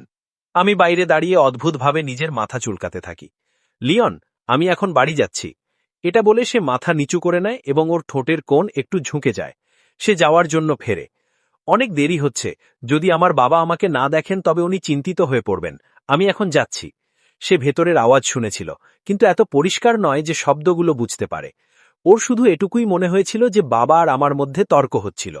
ওর মন খুব নরম, আর সে সাথে সাথে নিজেকে দোষ দিতে শুরু করে। ওর মনে হয়েছিল ওর কারণে আমাদের মধ্যে তর্ক হয়েছে। বাস একটু দাঁড়াও, যদি তুমি এখন চলে যাও তবে আর বলো না আমি সতর্ক করিনি। তবে নিজের বাবার সাথে তর্ক করা বন্ধ করো। রিল্যাক্স, একজন আসল মুরুষের কাজ করানোর জন্য তর্কের দরকার হয় না। আমি জলদি সুপারমার্কেটের ভেতরে যাই। বাবা, ওকে এখানে কাজ করতে দিন, আর আমি মাসিক পরীক্ষায় টপ 40-তে এসে দেখাবো। তুই কি সিরিয়াস? তো কি সিরিয়াস? তবে ওকে ভেতরে ডাক, আমি সেরিনাকে ভেতরে আনি। এসো, আমি তোমাকে সব দেখাই। সেরিনার সাথে সাথে একটা নোটবুক আর পেন বের করে নেয়। এক মডেল স্টুডেন্টের মতো নোটস নেওয়ার জন্য তৈরি। বাবা ওর গোলাপি ব্যাকপ্যাকের দিকে দেখেন, যেন উনি কিছু বুঝে গেছেন। কিন্তু উনি কিছু বলেন না। এই সবের কোনো দরকার নেই। এখানে কোনো কঠিন কাজ নেই। এমনিও তুমি শুধু সন্ধ্যায় আসতে পারো, তাই না? উনি সামনে এগোন, আর আমি পেছনে সেরিনাকে দেখতে দেখতে চলি। আমার মুখে এক শান্ত হাসি। বাবা হাঁটতে হাঁটতে ওকে বোঝান যে ওকে প্রতিদিন কি করতে হবে। কাজ বেশি নয় আর সহজ, কিন্তু সেরিনা একটা একটা শব্দ লেখে। পুরো স্টোর দেখানোর পর আমরা তিনজনে আবার চেকআউট কাউন্টারে আসি। নিজের ক্লাসমেটকে দেখাই যে রেজিস্টার কিভাবে কাজ করে। আমি বাড়ি যাচ্ছি, তুমি এখানে আরামসে সব দেখে নাও, এই জায়গাটাকে বুঝে নাও। আমি পার্সোনালি তোমার জন্য এক গাইড লিখে দেব, যাতে সারা প্রসেস স্টেপ বাই স্টেপ থাকবে। যখন সেরিনা ফিরে আসে, সে আমাকে নগদ টাকার এক স্তূপ ধরে থাকতে দেখে। হাত বাড়াও, আমি বলি। সে আমাকে দেখে আর নড়াচড়া করে না। এটা আমাদের এখানকার রীতি। স্যালারি প্রতি মাসের শুরুতেই অ্যাডভান্স দেওয়া হয়। এখানে সবাই এভাবেই করে। আমি যাচ্ছি ছোট বস। আমি জলদি ক্যাশ নিজের পকেটে রাখি এবং স্টাফ মেম্বারকে ইশারা করি, বাড়ি সাবধানে যেও। সেরিনা আমাকে ওভাবে দেখে যেন ও আমার এই পুরো নাটকটা বুঝে গেছে। তুমি আমাকে ওভাবে দেখছো কেন? তোমার কি মনে হয় এটা যথেষ্ট নয়? আমার অ্যাডভান্স স্যালারি চাই না। আমার তখনই টাকা চাই যখন সবাই পায়। তোমার সাহস কি করে হয় নিজের মালিকের কথা টালার? তুমি কি চাও আমি তোমাকে কাজ থেকে বের করে দিই? সেরিনা ওর সেই শান্ত আর সুন্দর চোখ দিয়ে আমাকে দেখে। ওর মুখের ভাব সব বলছে। তোমার কাছে কি এর চেয়ে ভালো কোনো হুমকি নেই? ঠিক আছে, তুমি জিতলে। আমাকে আমার সবচেয়ে বড় হুমকি ব্যবহার করতেই হলো। মনে হয় তুমি চাও যে বাবা ওই দিনের কথা জেনে যান যা তুমি 2 তারিখে করেছিলে। সেরিনার মুখ সাথে সাথে ফ্যাকাশে হয়ে যায়। সে দেরি না করে টাকা নিয়ে নেয়। তোমার ডিউটির সময় কম, তাই তোমার স্যালারিও একটু কম, 500 ইউয়ান মাস। যদি তুমি ভালো কাজ করো তবে আমি এটা বাড়িয়ে দেব, এবং অবশ্যই যদি তুমি আমার মুড ভালো রাখো তবে প্রমোশন পাওয়া আরও সহজ হয়ে যাবে। সেরিনার মুখ মুহূর্তের মধ্যে লাল হয়ে যায়। তুমি কি ভাবছো আমার মানে বেশি হাসবে? নিজের বসকে খুশি রাখার এটা একটা উপায়, বুঝেছ? আর আমাকে টিউশনও দেবে। আমাকে ইউনিভার্সিটিতে অ্যাডমিশন নিতে হবে। আমি তোমাকে নিশ্চয়ই পড়াবো। খুব ভালো। তবে এই শনিবার আমার বাড়ি চলে এসো। ওই দিন সন্ধ্যায় যখন বাড়ি পৌঁছাই, বাবা মা লিভিং রুমে বসেছিলেন, আর দুজনের মুখে সেই চেনা হাসি। লিওন, যদি তুই টপ 40-তে না আসিস তবে আমার কাছে কাঁদতে এসিস না। জানো, তুমি বলেছিলে ওই মেয়েটা খুব নিষ্পাপ আর মিষ্টি। এটা কি সত্যি? আমি মিথ্যা কেন বলবো? ওই মেয়েটা খুব সুন্দর, সত্যি বলতে কোনো পেইন্টিংয়ের মতো। আশা ছিল না যে আমাদের স্কুলে এমন কেউ থাকবে। সত্যিই অদ্ভুত ব্যাপার। আমি ওই স্কুলের কত পেরেন্ট মিটিং অ্যাটেন্ড করেছি, কিন্তু ওকে একবারও দেখিনি। আচ্ছা, ওর ফ্যামিলি কি করে? ও যেভাবে থাকে ও কোনো সাধারণ ব্যাকগ্রাউন্ডের নয় মনে হয়। তবে ওর কাছে টাকার অভাব কেন? এদিকে এসো। ভাই, কি ব্যাপার? বোন, তুমি আমাকে সবচেয়ে বেশি ভালোবাসো না? তোমার কি চাই? তুমি কি কাল দুপুরে আমার জায়গায় 65 মিডল স্কুলের পেরেন্ট মিটিংয়ে যেতে পারো? চলছেটা কি? আমি মা বাবাকে মিথ্যা বলেছিলাম। গত সেমেস্টারে আমি টপ 20-তে আসিনি। কিন্তু আমার মান সম্মানের ব্যাপার। বাস এই একবার দুপুরের ছুটি নিয়ে নাও না। ঠিক আছে, কিন্তু এটা শেষবার। আমি এখন পড়াশোনা নিয়ে সত্যি সিরিয়াস। আমার নিজের লক্ষ্য আছে। তুমি দুনিয়ার সবচেয়ে ভালো ভাই। পরের দিন সেরিনা খেয়াল করে যে ওর পার্টনার স্কুলে নেই। এদিকে আমি 65 মিডল স্কুল পৌঁছে গেছি এবং আমার মনে আঙ্কেল স্ট্র্যাপসের কথা আসে। নিশ্চিতভাবে উনি, সেই চেনা মুখ। আপনার জন্য একটা ললিপপ। ধন্যবাদ। ধন্যবাদ লিওন। আঙ্কেল স্ট্র্যাপসের সবসময় আমার নাম মনে থাকত। এখন যখন আমি বড় হয়ে গেছি, আমি অবাক যে উনি এখনও আমাকে চিনে নিয়েছেন। হ্যাঁ আঙ্কেল, এটা আমি। আপনি এখানে বছরের পর বছর বসে আছেন। আপনি কার জন্য অপেক্ষা করছেন? নিজের মেয়ে স্কুল থেকে বাইরে আসার অপেক্ষায়। উনি নিজের মেয়ের অপেক্ষা করছেন, কিন্তু উনি সবসময় ভুলে যান যে ওর ট্রান্সফার অন্য স্কুলে হয়ে গেছে। আপনি কি ওনাকে চেনেন স্যার? অবশ্যই চিনি। ওই পরিবার অনেক খারাপ সময় দেখেছে। ওনাকে দেখে এটা ভাববেন না যে উনি সবসময় এমনই ছিলেন। গত শতাব্দীর 90-এর দশকে উনি এক খুব বড় বিজনেসম্যান ছিলেন, বেশ বড় লোক। আঙ্কেল স্ট্র্যাপস ওই সময়ের বড় বস ছিলেন। তবে অবস্থা এমন কিভাবে হলো? আপনি কি পুরো গল্পটা জানেন? ওনার এক বড় কোম্পানি ছিল, যাতে শয়ে শয়ে কর্মী কাজ করত। ওনার স্ত্রী এক ব্যালে ডান্সার ছিলেন, একদম কোনো সেলিব্রিটির মতো দেখতে। ওনারা দুজন একসাথে একদম পারফেক্ট লাগত। কিন্তু তারপর সব ছারখার হয়ে গেল। কেউ ওনাকে ঠকালো, ওনার কোম্পানি ডুবে গেল। উনি সব হারালেন। বাড়ি বিক্রি হয়ে গেল, গাড়ি বিক্রি হয়ে গেল, পুরো পরিবার এক ভাঙাচোরা ভাড়ার ঘরে থাকতে বাধ্য হল। আর মুসিবত এখানেই শেষ হল না। ওনার এক ছেলে আর এক মেয়ে ছিল। দারিদ্র্য সত্ত্বেও চারজনের পরিবার যেমন তেমন করে দিন গুজারণ করছিল। কিন্তু তারপর একদিন ডান্স ক্লাসের সময় ওনার স্ত্রী পড়ে গেলেন। রিপোর্টে জানা গেল ওনার লিউকেমিয়া, ব্লাড ক্যান্সার। এই খবর ওনার পরিবারের ওপর আকাশ ভেঙে পড়ার মতো। চিকিৎসার জন্য টাকা ছিল না। ওনার স্ত্রী 1 বছর লড়াই করলেন এবং তারপর চলে গেলেন। কত সুন্দর মহিলা ছিলেন উনি। বুড়ো লোকটি দীর্ঘশ্বাস ফেলে। ওনার স্ত্রীর মৃত্যুর পরেও উনি লড়াই চালিয়ে গেছেন। বাস উনি আর ওনার 2 সন্তান। কিন্তু কয়েক বছর পর নিয়তি ওনার ওপর একটুও দয়া করেনি। ওনার ছেলের হাই স্কুল এন্ট্রান্স এক্সামের কিছুদিন আগেই কার অ্যাক্সিডেন্ট হল। ছেলেটার মনে হয়েছিল সে ঠিক আছে। সে ড্রাইভারের কাছ থেকে 500 ইউয়ান নিয়ে খুঁড়িয়ে বাড়ি এলো, আর ওই রাতেই তার মৃত্যু হল। একটা কথা আছে, রশি সবসময় ওখান থেকেই ছড়ে যেখানে সে সবচেয়ে দুর্বল। দুর্ভাগ্য সবসময় ওদেরই খুঁজে নেয় যারা সেটা সহ্য করার ক্ষমতা রাখে না। একের পর এক দুর্ঘটনায় উনি ভেঙে পড়েন এবং মানসিক ভারসাম্য হারিয়ে ফেলেন। উনি ওনার পাওয়ার চেয়ে অনেক বেশি কষ্ট সহ্য করেছেন, কিন্তু ওনার এক ছেলে এখনও আছে, আর সবচেয়ে বেশি দুঃখিত ওই বেচারি মেয়েটাই। যখন ওনার পরিবার দেউলিয়া হল, ও তখন মাত্র 3 বছরের ছিল। যতক্ষণে ও বড় হয় যাতে বুঝতে পারে, ততক্ষণে ভালো দিন শেষ হয়ে গেছে। ওর ভাইয়ের মৃত্যু হল, আর তার কিছুদিন পরই ওর বাবার মানসিক ভারসাম্য হারালো। একবার ভাবুন, এক ছোট্ট মেয়ে স্কুলে যাচ্ছে আর সাথে সাথে নিজের বাবার খেয়ালও রাখছে। আর ও নিজের বাবার কত সুন্দরভাবে খেয়াল রাখে। ওই মেয়েটা সত্যিই অসাধারণ। আপনি কি মজা করছেন? একই পরিবারে এত খারাপ ভাগ্য কিভাবে হতে পারে? তোমার মনে হয় আমি মজা করছি? এর মানে ব্যাস এটাই যে তুমি এখনো পর্যন্ত অনেক সুখী জীবন জিয়েছ। প্যারেন্ট টিচার মিটিং অনেক লম্বা চলে। যতক্ষণ আমি ফ্রি হই ততক্ষণ ইভিনিং স্টাডি হল শুরু হয়ে গেছে। যখন আমি ক্লাসরুম পৌঁছাই, সেরিনাকে অফিস থেকে বেরোতে দেখি। তুমি অফিসে কি করছিলে? এই হঠাৎ হওয়া ইত্তেফাক থেকে সেরিনা ঘাবড়ে যায় এবং লজ্জায় মাথা নিচু করে নেয়। আমি আমার ছোট বোনের প্যারেন্ট টিচার মিটিংয়ে ছিলাম। কিন্তু তোমার কি? তুমি অফিসে কি করছিলে? কিছু না, তেমন জরুরি কিছু না। ইভিনিং স্টাডি হলের সময় আমি শুধু থিওরি পড়ার উপর ধ্যান দিই। এখন আমার হোমওয়ার্ক ছোঁয়ার কোনো ইচ্ছা নেই, ইংলিশ ছাড়া। ইংলিশ নিয়ে আমি কনফিডেন্ট, ওতে আমি সবাইকে পেছনে ফেলে দিতে পারি। আমি নিজের বই নিচে রাখি আর ওয়াশরুম যাওয়ার জন্য বাইরে বেরোই। কিন্তু যখন ফিরে আসি, সেরিনা সেখানে নেই। আমি সামনের ছেলেটাকে জিজ্ঞেস করি, সেরিনা কোথায় গেল? জানি না, ও নিজের ব্যাগ নিয়ে চলে গেল। মিস্টার ডেভিস ওকে আটকাননি। আমি সামনে মিস্টার ডেভিসের দিকে তাকাই আর দেখি যে উনি ওখানেই দাঁড়িয়ে আমাকে খুব শান্ত আর গভীর মেজাজে দেখছেন। আমি এক হালকা হাসি দিই আর আবার নিজের বইয়ে হারিয়ে যাই। যখন স্টাডি হল শেষ হয়, আমি নিজের জিনিসপত্র গুছিয়ে সরাসরি সাইকেল নিয়ে সুপারমার্কেট পৌঁছে যাই। তোরা দুজন একসাথে ছুটি পাসনি? ও তো এখানে পৌঁছেও গেছে। ও অনেক আগে চলে এসেছিল।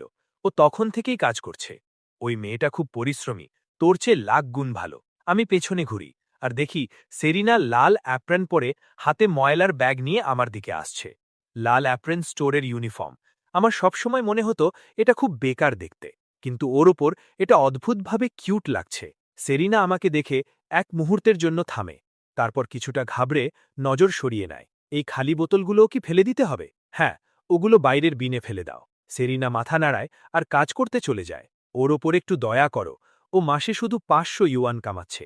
সুপারমার্কেট এত বড়, আর তুমি ওকে একা পরিষ্কারের কাজে লাগিয়েছ। ও নিজে এই কাজ চেয়েছিল, আমি কিছু করিনি। কেন? তোমার কি ওর জন্য খারাপ লাগছে? আমি এই কথার জবাব দেওয়াও জরুরি মনে করি না।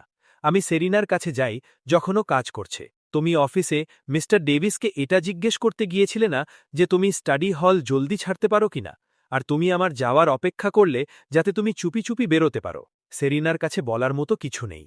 সে শুধু নিচের দিকে দেখে এবং নিজের ইউনিফর্মের কোণ নিয়ে খেলতে থাকে। তোমার মনে হয় এক্সট্রা ঘন্টা কাজ করলে তোমার প্রমোশন হবে?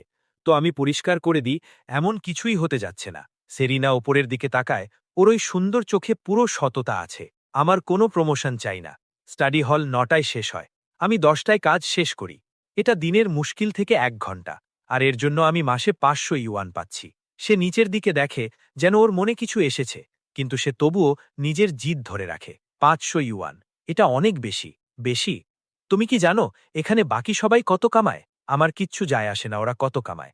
আমি জানি যে আমি আমার মেহনতের চেয়ে বেশি পাচ্ছি। যদি আপনি আমাকে বেশি টাকা দেন, তবে আমি বেশি কাজ করব।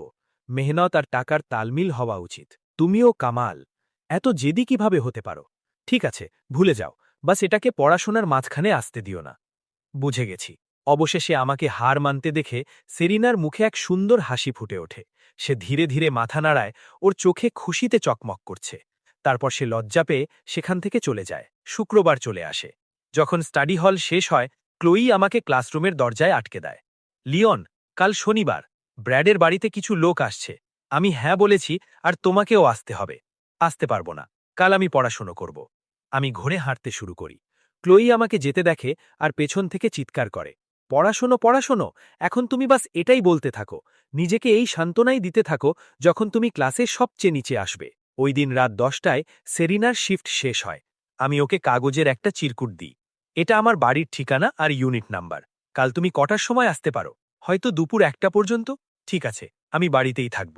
শনিবারের দিন রোদ ঝলমলে আর মনোরম। আকাশ নীল, এত পরিষ্কার যে বিশ্বাসই হয় না। আমরা একটার সময় ঠিক করেছিলাম, তাই সেরিনা দুপুরের পরেই বাড়ি থেকে বেরিয়ে গেল।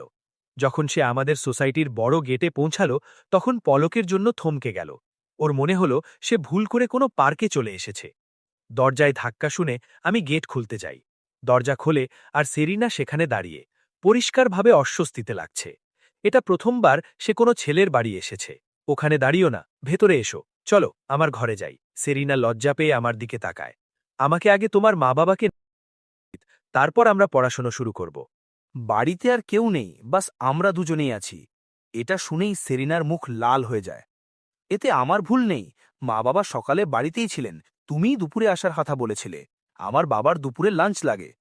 যাই হোক, ঘাবড়ে থাকা সত্ত্বেও ও জানে ও এখানে কেন এসেছে।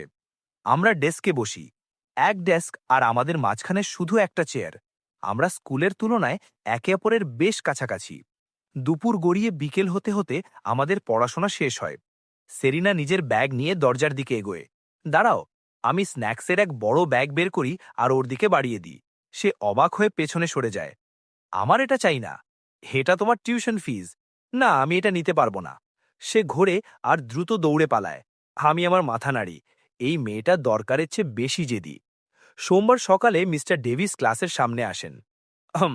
আজ দুটো কথা বলার আছে। প্রথমত, স্পোর্টস ডের সময় আমাদের ক্লাসের সাইনবোর্ড যে মেয়েটি ধরবে তার ফয়সালা হয়ে গেছে। সে হল সেরিনা। ক্লোইর মাথা ঝট করে উপরে ওঠে। সেরিনাও অবাক হয়ে উপরের দিকে তাকায়। শুধু আমি নিজের হাত হাওয়ায় তুলি। আমি খুশি, আমি এই ফয়সালার পুরো সমর্থন করছি। দ্বিতীয় কথা, স্পোর্টস ডের পরের দিন থেকেই মাসিক পরীক্ষা শুরু হবে। এটা বলতেই মিস্টার ডেভিসের নজর আমার ওপর পড়ে। উনি এমন এক মানুষের গলায় বলেন, যিনি আশা তো ছেড়ে দিয়েছেন কিন্তু পুরোপুরি হার মানেননি। হ্যাঁ, লিওন, নিজেকে সামলাও। ক্লাসের অ্যাভারেজ বাড়ানোর কথা তো ছেড়ে দাও, অন্তত পরের পেরেন্ট মিটিংয়ে নিজের বাবাকে লজ্জা থেকে তো বাঁচিও। তুমি কি এটুকু করতে পারবে? এটুকু বলে উনি বাইরে চলে যান। এই খবর দ্রুত ছড়িয়ে পড়ে যে সেরিনা স্পোর্টস ডেতে ক্লাসের সাইনবোর্ড ধরবে। ওই দিন বিকেলে পিই ক্লাসের সময় সবাই স্পোর্টস ফিল্ডে নিজের নিজের মস্তি করছে। সেরিনা সিঁড়িতে বসে বই পড়ছে। আমি নিজের পায়ের মাঝখান দিয়ে বল ড্রিবেল করতে করতে এগোচ্ছি। তখনই হঠাৎ আমি জমে যাই। আমি দেখি যে এক মেয়ে চুপচাপ সেরিনার পেছনে হামাগুড়ি দিয়ে এগোচ্ছে। ওর হাত আগে থেকেই ওপরে তোলা, আর সে সেরিনাকে ধাক্কা দিতেই যাচ্ছে। সেরিনা নিজের বুইতে এত ডুবে আছে যে ওর কোনো ধারণাই নেই পেছন থেকে কেউ আসছে। আমি সাথে সাথে নিজের হাতের বাস্কেটবল ঘোরাই আর ওটা সোজা ওই মেয়েটার দিকে ছুঁড়ে মারি। সেরিনা চমকে দাঁড়িয়ে পড়ে। সে ওই মেয়েটাকে চিনে ফেলে, ওই মেয়েটাই যে অন্যদের সাথে মিলে ওকে বুলি করত। আমি সামনে এগোই আর ওই মেয়েটার হাত ধরে ফেলি। আমি রাগে চিৎকার করি, তোমার নাম কি, কোন ক্লাসের তুমি? আওয়াজ শুনে মাঠে ভিড় জমে যায়। কোচ ওয়েড এক কোণ থেকে চিৎকার করেন, লিওন, তোমার কি মনে হয় তুমি কি করছো? আমি ওনাকে এড়িয়ে চলি আর ভিড় থেকে এক মেয়েকে ডাকি, তুমি এখানে এসো। লিনা ভয় ভয় সামনে আসে। ওই কি ওই মেয়েটাই যে আগেরবার সেরিনাকে চেয়ার থেকে ধাক্কা দিয়েছিল? হ্যাঁ হ্যাঁ, ওই ছিল আগেরবারও, ওই ধাক্কা দিয়েছিল।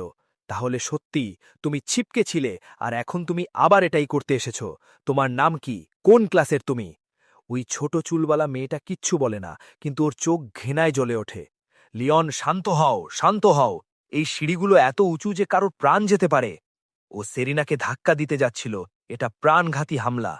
আমি ওই মেয়েটাকে ধরি আর ডিরেক্টর গ্যারেথের অফিসের দিকে টেনে নিয়ে যাই। কোচ ওয়েড সেরিনার কাছে যান আর দেখেন যে ও কাঁদছে। চিন্তা করো না, স্কুল এই মামলা সামলে নেবে। তোমার ক্লাসমেট লিওন আর লিনা দুজনেই সাক্ষ্য দিতে পারে। সন্ধ্যার স্টাডি হলের সময় স্কুলের ব্রডকাস্ট চালু হয়। ডিরেক্টর গ্যারেথের আওয়াজ স্পিকার থেকে বেরিয়ে প্রতিটি ক্লাসরুম পর্যন্ত পৌঁছায়। 15 নম্বর ক্লাসের 12 গ্রেডের ড্যাফনিকে সহপাঠীদের বারবার ক্ষতি করা এবং কোনো অনুশোচনা না দেখানোর জন্য স্কুল থেকে বহিষ্কার করা হলো। ওর বাবা মাকে জানিয়ে দেওয়া হয়েছে। আমি নিজের ডেস্কে বসে খুব মন দিয়ে শুনি। যদি স্কুলের ফয়সালা বহিষ্কারের চেয়ে কম কিছু হতো, তাহলে আমি দ্বিতীয়বার না ভেবে ডিরেক্টর গ্যারেথের অফিসে পৌঁছে যেতাম। আমি সেরিনার দিকে তাকাই। সে সবসময়ের মতোই মন দিয়ে নিজের অঙ্ক সমাধান করছে। আগের মতোই মন দিয়ে নিজের অঙ্ক সমাধান করছে। আমি ওকে বিরক্ত করি না। আমি আবার নিজের বইয়ের দিকে মনোযোগ দিই। আমার নজর সরতেই সেরিনা থেমে যায়। ওর ঠোঁট দুটো একটু নড়ে ওঠে, যেন ও ঘুরে আমায় কিছু বলতে চায়, কিন্তু শেষ পর্যন্ত কথাটি এড়িয়ে যায়। পরের দিন বিকেলে আমি সেরিনাকে স্টোরে ব্যস্ত হয়ে কাজ করতে দেখি। ওকে আগের চেয়েও বেশি শান্ত মনে হচ্ছে। রাত 10টায় সুপারমার্কেট বন্ধ হয়। ঠিক আছে, বাড়ি যাওয়ার সময় হয়ে গেছে। পথে সাবধানে যেও। কিন্তু সেরিনা নড়ে না। ও ওখানেই দাঁড়িয়ে থাকে, চোখ দুটো লাল, আর ও আমার দিকে তাকায়। ল্যান, ধন্যবাদ, কিন্তু পরের বার থেকে প্লিজ এমন তাড়াহুড়ো করো না। আমি চাই না আমার কারণে তুমি কোনো শাস্তি পাও। ও নিজের চোখের জল আটকে এই কথাগুলো বলে, আর তারপর দ্রুত ঘুরে চলে যায়। ওর ছোট অস্তিত্বটা রাতের অন্ধকারে কোথাও হারিয়ে যায়। আমি অনেকক্ষণ ওখানেই দাঁড়িয়ে থাকি। সেরিনা, ইস, যদি আমি তোমাকে আমার আগের জীবনে আরও আগে চিনতে পারতাম। আজ থেকে আমি সবসময় তোমাকে রক্ষা করব। আমি যখন বাড়ি পৌঁছাই তখন বাবা সেই পুরনো বিরক্তির চোখে আমার দিকে তাকান। তুমি আর সেরিনা একই স্কুলে পড়ো, তাও তোমাদের দুজনের মধ্যে এত তফাৎ কেন? ও তোমার চেয়ে ছোট, তাও পরিশ্রমী, যোগ্য, মিষ্টি আর নিজের ক্লাসের টপার। ও আমার চেয়ে ছোট। আপনি এটা কি করে জানলেন? আমি আগেরবার ওর আইডি দেখেছিলাম। 15 সেপ্টেম্বর। ওর এখনও 17ও পূর্ণ হয়নি। আমার হিসেব অনুযায়ী তাতে এখনও 11 দিন বাকি আছে। কত মিষ্টি একটা মেয়ে। তোমার কি মনে হয় না যে তোমার ওর জন্য কিছু কেনা উচিত? 1 সপ্তাহ পর সকালের ব্রেকের সময়, সেই রাতে যখন সেরিনা কেঁদে কেঁদে আমাকে ওই কথাগুলো বলেছিল, তারপর থেকে ও আমার থেকে দূরত্ব বজায় রাখছে। আমাদের মধ্যে একটা অদৃশ্য দেওয়াল তৈরি হয়েছে। আমি খুব ভালো করেই জানি যে ও আমায় অপছন্দ করে না, আর এমনও নয় যে ও অকৃতজ্ঞ। ও কেঁদেছিল কারণ ও আমাকে নিজের জন্য ঝুঁকি নিতে দেখেছিল, আর ওর ভয় ছিল যে আমি হয়তো কোনো বিপদে পড়ে যাব। ও এমনই, সবসময় এই কথা খেয়াল রাখে যাতে অন্যের ওপর বোঝা না হয়ে দাঁড়ায়, কিন্তু একবারও নিজের কথা ভাবে না। কিন্তু এখন আমার মাথায় অন্য কিছু চলছে। সেরিনার জন্মদিন আর মাত্র কয়েকদিন বাকি। আমি ওকে কি উপহার দেব? তখনই পাশে বসা 2 মেয়ের কথা আমার কানে এলো। নিহাই মোজার সাথে কোন জুতো ভালো লাগবে, হোয়াইট স্নিকার্স নাকি সাধারণ কোনো জুতো? কালো লেদার শু সম্ভবত সবচেয়ে ভালো মানাবে। ওহ, কিন্তু আমার কাছে কালো লেদার শু নেই। ওহ, আমি উত্তর পেয়ে গেলাম। আমি নিশ্চিত যে সেরিনার কাছেও কালো লেদার শু নেই। আগেরবার যখন ওর গোড়ালি মচকে গেছিল, তখনই আমি ওর জুতোর সাইজ আন্দাজ করতে পেরেছিলাম। সেই বিকেলে বাড়িতে আমি বাবার কাছে যাই। বাবা, পরশু রাতে আমার একটা সাহায্য লাগবে। 19 সেপ্টেম্বরের সন্ধে। ক্লাসের জানালার বাইরে রাতের আকাশ তারায় ভরা, ঠিক যেন কোনো স্বপ্নের মতো। সেরিনা আকাশের দিকে তাকায়। ও কল্পনা করে যে ওই তারাগুলোর মাঝখান থেকে দুজন ফেরেস্তা ওকে দেখে হাসছে, একজন ওর মা এবং অন্যজন ওর বড় ভাই। তারপর সে ধীরে ধীরে মাথা নিচু করে আর এক টুকরো কাগজে লেখে, হ্যাপি বার্থডে সেরিনা। ও সেই শব্দগুলোর দিকে তাকিয়ে থাকে। ওর ঠোঁটে একটা ছোট্ট হাসি ফুটে ওঠে, কিন্তু তা ততটাই দ্রুত মিলিয়ে যায়। তারপর সেই শব্দগুলোর উপর কালিতে হিজিবিজি কাটতে থাকে, যতক্ষণ না সেগুলো পুরোপুরি কালো হয়ে যায়। ও নিজের পাশের খালি সিটটার দিকে তাকায়। আজ রাতেও আমি স্টাডি হলে নেই। স্কুল যখন শেষ হয়, সেলিনা রাতের অন্ধকারে একাই বাড়ির দিকে হাঁটতে থাকে। রাতের ঠান্ডা হাওয়া ওকে ছুঁয়ে বয়ে যাচ্ছে। ও নিজের হাত তুলে চোখের কোণ থেকে জল মুছে নেয়। ওর আগের জন্মদিনটা হাসপাতালে কেটেছিল। তখন ওর বয়স ছিল মাত্র 5 বছর। ওর মা হাসপাতালের বিছানায় শুয়েছিলেন, এতটাই দুর্বল যে উঠে বসতেও পারছিলেন না। ওর বাবা একটা ছোট কেক নিয়ে ভিতরে এলেন। Happy birthday Serena. তিনি সরাসরি কাজ থেকে এসেছিলেন, এখনও নিজের ইউনিফর্ম পরেই ছিলেন, আর তিনি ধীরে ধীরে কেকের অপর মোমবাতিগুলো জ্বালালেন। একটা উইশ করো। সেরিনা, আমার উইশ হল মা যেন তাড়াতাড়ি সুস্থ হয়ে যায়। ওর মায়ের ফ্যাকাশে মুখটা এক মুহূর্তের জন্য থমকে গেল, আর তারপর তিনি ফুপিয়ে ফুপিয়ে কাঁদতে লাগলেন। পাগল মেয়ে, তোমার উইশ জোরে বলা উচিত হয়নি। বলে দিলে সেটা আর পূর্ণ হয় না। আর সত্যি, সেই উইশটা আর পূর্ণ হয়নি। ওর মা ওকে ছেলে চলে গিয়েছিল। সেরিনা অন্ধকারের মধ্যে একা হাঁটছে। ও নিজের হাতের তালু জোর করে আর তারাগুলোর দিকে তাকিয়ে নিঃশব্দে একটা উইশ করে। এমন এক ইচ্ছা যা শুধু ওই জানে, কারণ ওর মা বলেছিল উইশ কখনো জোরে বলতে নেই, নয়তো তা পূরণ হয় না। তারপরও সুপারমার্কেটে পৌঁছায় আর দেখে যে দরজাটা পুরোপুরি খোলা। হ্যালো, কেউ আছেন এখানে? ওর গলার আওয়াজ খালি সুপারমার্কেটে প্রতিধ্বনিত হয়। তখনই হঠাৎ একটা জোরে আওয়াজ হয়ে ওর পেছনের দরজাটা বন্ধ হয়ে যায়। সেরিনার কলিজা যেন গলায় চলে আসে। ঠিক যখন ওর ভয় বাড়ছিল, তখনই অন্ধকারের মধ্যে একটা কোমল সাদা আলো ফুটে ওঠে, যা শেলফগুলোর পেছন থেকে কোনো ফেরেস্টার মতো উপরে উঠে আসে, আর তার সাথে সাথেই একটা চেনা আওয়াজ ভেসে আসে। Happy birthday Serena. আমি ধীরে ধীরে শেলফের পেছন থেকে বেরিয়ে আসি। আমার শরীরে দুটো বড় টর্চ বাঁধা, আর আমি নিজের হাতে একটা 2 তলা বড় কেক ধরে আছি। হ্যাপি বার্থডে খুকি, হ্যাপি বার্থডে সেরিনা। আমি থামি আর সেরিনার দিকে তাকাই, যে আগে থেকেই কাঁদছে। সেরিনা, তোমাকে 17তম জন্মদিনের অনেক অনেক শুভেচ্ছা। আমি ওর দিকে তাকাই, আমার মুখ হাসিতে ভরে আছে। সেরিনা সেই ছেলেটার দিকে তাকিয়ে থাকে যে ওকে দেখে হাসছে। ওর চোখ থেকে জল থামার নাম নিচ্ছে না। এই মুহূর্তে ও যে ফেরেশতার কথা সবসময় কল্পনা করত তা যেন সত্যি হয়ে গেছে, আর ঠিক ওর সামনেই দাঁড়িয়ে আছে। 17 বছরের সেই মেয়েটি চুপচাপ নিজেকে বলে, তাহলে এটা সত্যিই সত্যি, মনে রাখা ইচ্ছেই সত্যি হয়। আমার বাবা সেরিনার মাথায় জন্মদিনের টুপি পরান। হ্যাঁ, এই তো চাই, তোমাকে খুব মিষ্টি লাগছে খুকি। ততক্ষণে সেরিনা এত বেশি কাঁদছে যে ও কিছুই পরিষ্কার দেখতে পাচ্ছে না।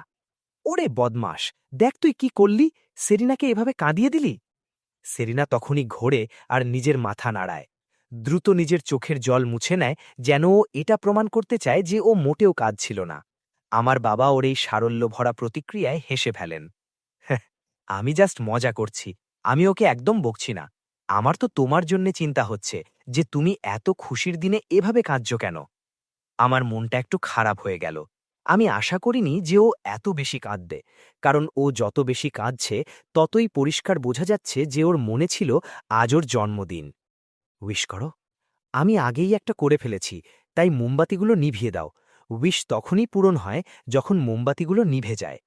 সেরিনার সঙ্গে সঙ্গে মাথা নাড়ায় আর মোমবাতি নেভানোর জন্য এগিয়ে আসে, কিন্তু শিখাটা নিভল না। ও লজ্জিত হয়ে আমার দিকে তাকায়। তুমি কি কিছু মনে করবে যদি আমিও তোমার উইশে সামিল হই? সেরিনা এত দ্রুত মাথা নাড়ায় যে সবকিছু ঝাপসা মনে হয়। তারপর আমরা দুজনেই একসাথে সামনের দিকে ঝুঁকি, গাল ফোলাই আর মোমবাতিগুলো নিভিয়ে দিই। স্টোরের লাইটগুলো জ্বলে ওঠে। আমি সেরিনার দিকে তাকিয়ে একটু লজ্জা পেয়ে হাসি। এইবার আর ও চোখ সরিয়ে নেয় না। ওর লাল আর ভেজা চোখ দুটো তখন আমার দিকে তাকিয়েছিল। চলো সবাই, এবার কেক কাটার সময়। আপনারা বড়রা মিষ্টির উপর একটু হাত হালকা রাখবেন। জাস্ট দেখানোর জন্য একটা টুকরো নিন। বাকি সব আমাদের বার্থডে গার্লের জন্য ছেড়ে দিন, যাতে ও ওর পরিবারের জন্য বাড়িতে নিয়ে যেতে পারে।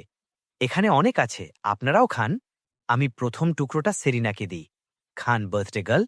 সেরিনা নিজের মাথা নিচু করে আর সাবধানে একটা ছোট কামড় দেয়। ওর চোখের কোণে এখনো জল চিকচিক করছে। খুকি, আজ তাড়াতাড়ি বাড়ি চলে যাও।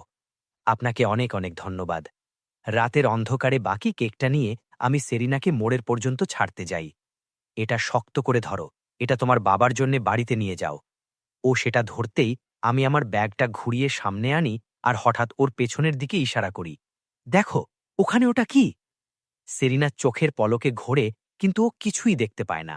ও বিভ্রান্ত হয়ে ফিরে তাকায়, আর ওর ঠিক সামনে একজোড়া কালো লেডার শু আর একটা গোলাপি হেয়ার ক্লিপ চলে আসে। টাডা! Birthday present! সেরিনা আবার থমকে যায়, আর ওর চোখ পলকের মধ্যে লাল হয়ে যায়। আমার হাসিটা একটু নরম হয়ে যায়। আমি হাত বাড়িয়ে ওর চোখের জল মুছে দিই। আবার কান্না শুরু। আমি সত্যি তোমার সাথে পেরে উঠি না। তুমি চোখের জল দিয়ে তৈরি নাকি? আমার যা জানা নেই তা হলো সেরিনা ইদানিং প্রায় কাঁদেই না। গত কয়েক বছরে ও যত চোখের জল জমিয়ে রেখেছিল, এই গত আধ মাসে ওই ছেলেটির কারণে তা যেন বাঁধ ভেঙে বেরিয়ে এসেছে। যে ছেলেটি কোনোরকম আগাম সতর্কতা ছাড়াই আজ হুট করে ওর জীবনে চলে এসেছে।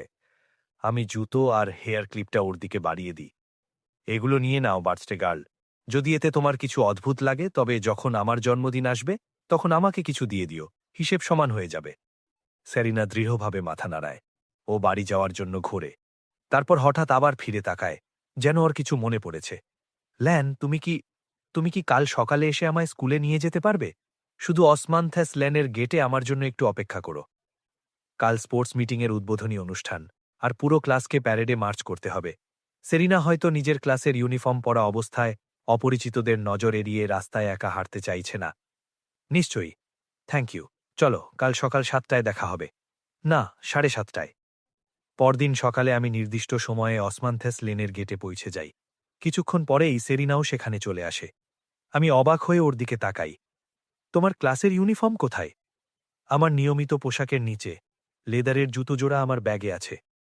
আমরা যখন ক্লাসরুমে পৌঁছাই তখন মেয়েরা সেরিনাকে ওপর থেকে নিচ পর্যন্ত অবাক হয়ে দেখতে থাকে। ও ইউনিফর্মে নেই কেন? সেরিনা সবাইকে উপেক্ষা করে। ও নিজের ব্যাগটা রাখে, নিজের সিটের পাশ থেকে ক্লাসের সাইনবোর্ডটা তুলে নেয় আর ক্লাসের পেছনে প্র্যাকটিস করতে শুরু করে। ওর পুরো মনোযোগ নিজের কাজের ওপর। আমার তাকিয়ে থাকা নিয়ে ওর কিচ্ছু যায় আসে না। আমি আমার নজর সরিয়ে নিই আর চুপচাপ নিজের ডেস্কে বসে পড়ি। আমার পেছনে কোনায় সেরিনা ক্লাসের সাইনবোর্ড নিয়ে সামনে পেছনে হাঁটছে। জানলা দিয়ে সকালের টাটকা হাওয়া ভেতরে আসছে, যাতে ওর চুলগুলো কোমল ঢেউয়ের মতো উঠছে। আস্তে আস্তে ক্লাস ভরে যায়। তারপর মিস্টার ডেভিস ভেতরে আসেন। সবাই নিজের ক্লাসের ইউনিফর্ম পরে নাও। মিউজিক শুরু হওয়ার সাথে সাথেই নিচে গিয়ে ফরমেশনে দাঁড়িয়ে যাবে। এটা শুনে সেরিনা নিজের নিয়মিত পোশাকটা খুলে ফেলে। তুমি আমার দিকে ওভাবে তাকিয়ে আছো কেন? কারণ তোমাকে খুব সুন্দর লাগছে। অবশ্যই। দেখা বন্ধ করো। তোমাকে দেখার অনুমতি নেই। ঠিক আছে, ঠিক আছে, আমি দেখছি না। আচ্ছা, আজ সকালে আমার ৩ কিমি রেস আছে। তুমি কি আমায় ফিনিশ লাইনে দেখা দেবে? আমি একদম ক্লান্ত হয়ে থাকব। আর তুমি তো জানোই, তুমিই আমার একমাত্র বন্ধু। সেরিনা কোনো দ্বিধা ছাড়াই মাথা নাড়ায়। ও আমার দেওয়া লেদারের জুতো জোড়া পরে নেয়। তারপর ও ব্যাগ থেকে সেই গোলাপি হেয়ার ক্লিপটা বের করে। ধীরে ধীরে ও হাত তোলে আর ১ সেকেন্ডের জন্য থেমে যায়, যেন একটু অনিশ্চিত। তারপর যেন ও মনস্থির করে নেয়। ও ক্লিপটা চুলের সামনে লাগায় আর আমার দিকে ঘোরে। তোমাকে আজ অন্যরকম লাগছে? কারণ তুমি একবার বলেছিলে যে যৌবন বা ইয়ুথ শুধু একবারই আসে। আমিও আমার পুরোপুরি চেষ্টা করতে চাই যাতে ভবিষ্যতে আমার কোনো আফসোস না থাকে। ও আমার দেওয়া উৎসাহের মর্যাদা রাখতে চায়। ও চায় না যে ওই সুন্দর হেয়ার ক্লিপ আর জুতো কোনো কোনায় ধুলো মাখায়। মিউজিক শুরু হয়। মিস্টার ডেভিস আবার ক্লাসে আসেন। সেরিনা, লাইনে দাঁড়ানোর সময় হয়ে গেছে। ক্লাসের সাইনবোর্ডটা শক্ত করে ধরো। আজ তুমি ক্লাস এর মুখ। জি, মিস্টার ডেভিস। সবাই ক্লাসের কোণার দিকে ফিরে তাকায়।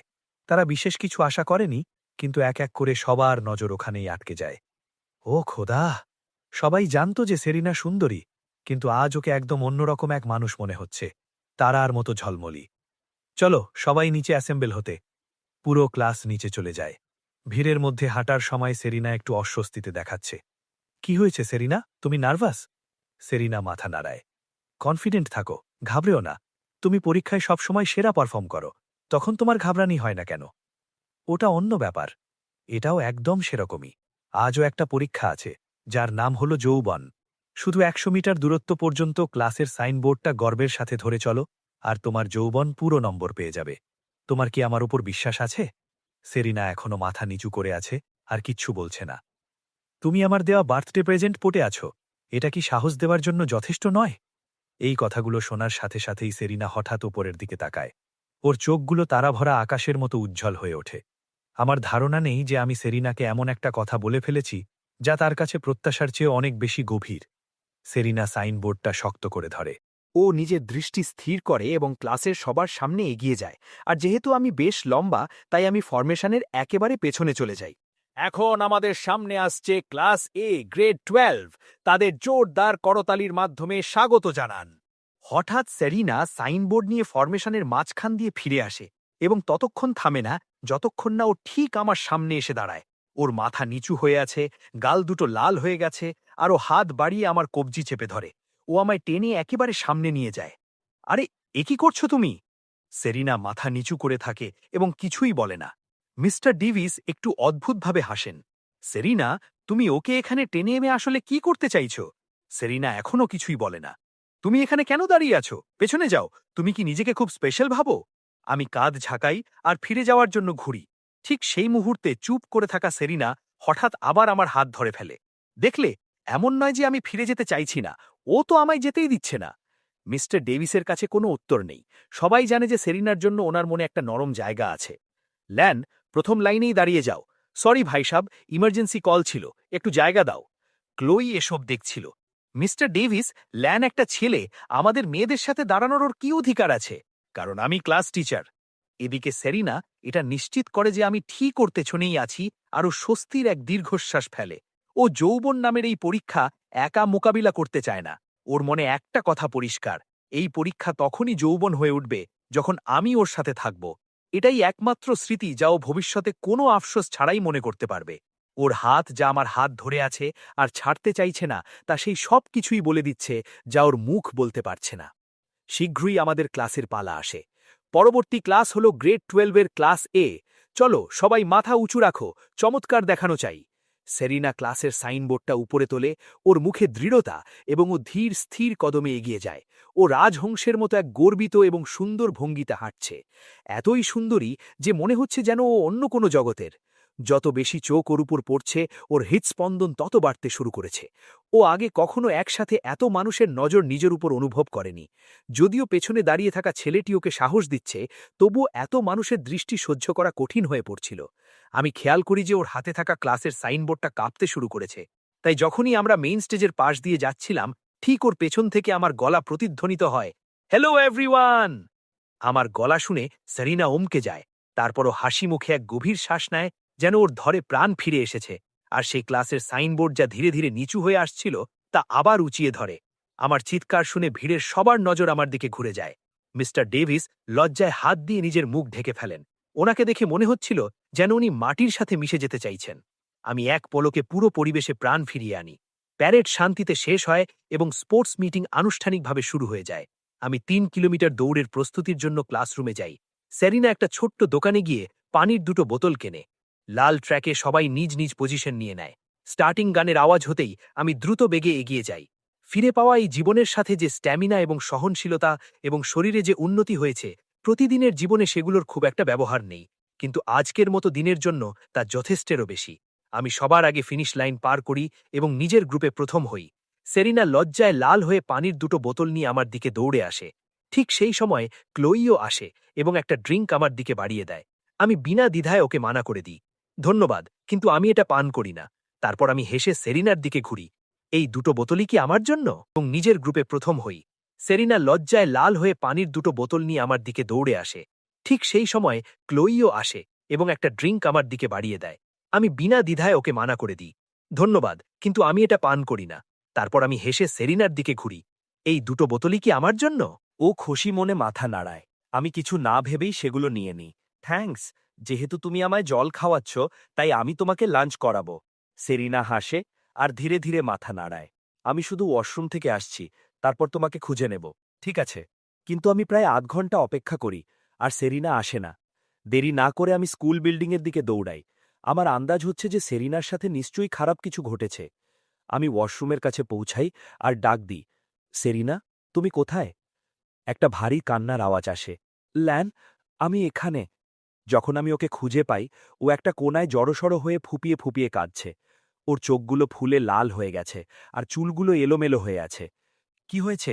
তুমি কি চোট পেয়েছ? সেরিনা মাথা নাড়ায়, কিন্তু ওর কান্না থামে না। আমার ওর জন্মদিনের সেই রাতের কথা মনে পড়ে যায়।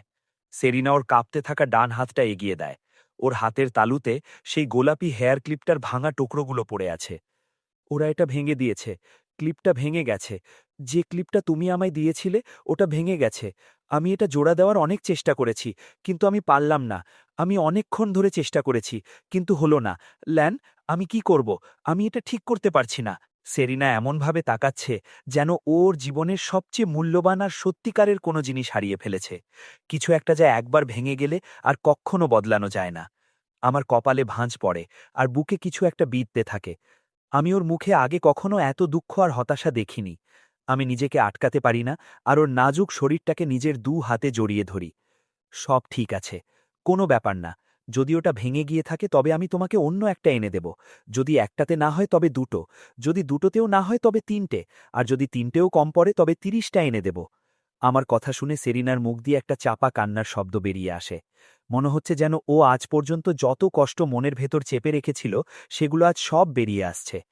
আমি ধীরে ধীরে ওর চুলে হাত বুলিয়ে দিই আর নরম সুরে বলি, আমার উপর ভরসা রাখো সেরিনা, এইবার আমি তোমার সাথে আছি। এখন তুমি আর একা নও। নিজের দুঃখে ডুবে থাকা সেরিনা কোনো জবাব দেয় না। ওর কান্নার শব্দ চাপা আর যন্ত্রণায় ভরা। আমি জানি না কতবার ওর সাথে এমন হয়েছে যখন ও এভাবেই গুমড়ে গুমড়ে নিজের আওয়াজ চেপে কেঁদেছে। আমি শুধু এটুকুই জানি যে হয়তো সেরিনার পুরো জীবনে এই প্রথমবার ভেঙে পড়ার পর ওকে সামলানোর জন্য কারোর বুক বা আশ্রয় জুটেছে। আমি মনে মনে নিজেকে বলি, হয়তো সামনে দাঁড়িয়ে থাকা এই মেয়েটিই সেই কারণ যার জন্য আমাকে এই দ্বিতীয় সুযোগ দেওয়া হয়েছে। এই জীবনে যতক্ষণ আমি এখানে আছি, কোনো জিনিস বা কোনো মানুষ, না ভাগ্য আর না অন্য কেউ, ওকে আর কখনো চোট পৌঁছাতে পারবে না। আস্তে আস্তে সেরিনা নিজেকে সামলায়। ওর কান্নার শব্দ কমে আসে। আমাকে ক্ষমা করে দাও। আরে, তুমি কোন কথার জন্য ক্ষমা চাইছ? এখন তোমাকে এভাবে ধরে কাঁদার জন্য। এতে ক্ষমা চাওয়ার মতো কিছু নেই। যখন আমি সমস্যায় থাকি তখন আমিও পাশের মানুষকে জাপড়ে ধরি। আর তাছাড়া জড়িয়ে আমি আগে ধরেছিলাম। সেরিনা কিছু বলে না। তোমার কি খিদে পেয়েছে? ও ধীরে মাথা নাড়ায়। আমি হাত বাড়াই। চলো যাই। আমি ওর হাত ধরি আর ওকে বাইরে নিয়ে আসি। ক্যাম্পাসের রাস্তায় দুপাশে সবুজ ঝোপঝাড়, আর আমরা ধীরে ধীরে একসাথে হাঁটছি। আমি ওকে তার মেয়েগুলোর নাম বা তাদের ক্লাসের কথা জিজ্ঞাসা করি না, কারণ আমি জানি সেরিনা আমায় কোনোদিন বলবে না। ও অন্য কারোর উপর বোঝা হওয়ার বদলে নিজেই সেই কষ্ট সহ্য করা পছন্দ করবে। আমি ওর দিকে ঘুরি। তুমি কোন তলায় খেতে পছন্দ করবে? তোমার কি খাওয়ার ইচ্ছে আছে? যে কোনো কিছু হলেই চলবে। খাবার খাওয়ার পর সেরিনা বেঁচে যাওয়া খাবারগুলো প্যাক করে নেয়। ও বলেনি, কিন্তু আমি জানি এটা ওর বাবার জন্য। দুপুরে ছাত্ররা একে একে ক্লাসে ফিরতে শুরু করে। সেরিনা আমার খালি সিটটার দিকে তাকায়, আর ওর মনে একটা অজানা দুশ্চিন্তা দানা বাঁধে। তখনই মিস্টার ডেভিস দরজায় দেখা যান। তোমরা সবাই এখানে বসে কি করছো? নিচে যাও আর তোমাদের ক্লাসমেটদের উৎসাহ দাও। সবাই বিরক্ত হয়ে স্পোর্টস ফিল্ডের দিকে হাঁটতে শুরু করে। কোচ ওয়েড! কোচ ওয়েড! যখন কোচ ওয়েড মিস্টার ডেভিসকে ক্লাসের সাথে আসতে দেখেন, তিনি ঘাবড়ে গিয়ে ওনাদের দিকে দৌড়ে আসেন। লিওন কি এসেছে? শটপুট শুরু হতে চলেছে, আর ও এখনও রিপোর্ট করেনি। মিস্টার ডেভিস অবাক হয়ে যান। আমিও ওকে দেখিনি। আমার মনে হয়েছিল ও ফিল্ডে পৌঁছে গেছে। কেউ কি লিওনকে দেখেছ? সবাই মাথা নাড়ায়। ওর পালা কি একটু পেছানো যায়? এমন কোনো নিয়ম নেই। যদি পালা চলে যায় তবে ও বাদ পড়ে যাবে। আসলে এই লিওন গেল কোথায়? যখন সবাই চিন্তিত, তখনই মেইন স্টেজে অদ্ভুত কিছু ঘটে। ছেলে এবং মেয়েরা, আজ নিজের সবটুকু উজাড় করে দাও। তোমাদের প্রতি যে নিঃশ্বাসে যেন শক্তি থাকে। এহে, তুমি কে? আমার মাইক কেন কেড়ে নিচ্ছ? তুমি কোন ক্লাসের? তখনই ব্রডকাস্ট সিস্টেম থেকে একটা ভারী আর জোরালো আওয়াজ প্রতিধ্বনিত হয়।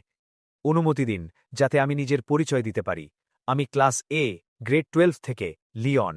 আজ এমন কিছু ঘটেছে যাতে আমি খুব রেগে আছি। আগামী কয়েকদিনের জন্য আমি আপনাদের সবাইকে এটাই পরামর্শ দেব যে নিজের ঘাড় নিচু করে রাখুন। আপনারা কি কখনো ইঁদুর বেড়াল খেলা শুনেছেন? আপনাদের প্রত্যেককে খুব ভালো করে লুকিয়ে থাকতে হবে, কারণ যখনই মান্থলি এক্সাম শেষ হবে আমি আপনাদের সবার পেছনে আসব। এতটুকু বলে আমি ঘুরি আর মাইকটা পেছনে দাঁড়িয়ে থাকা লোকটির দিকে ছুড়ে দিই। তারপর আমি খুব শান্ত মুখে স্টেজ থেকে নিচে নেমে আসি।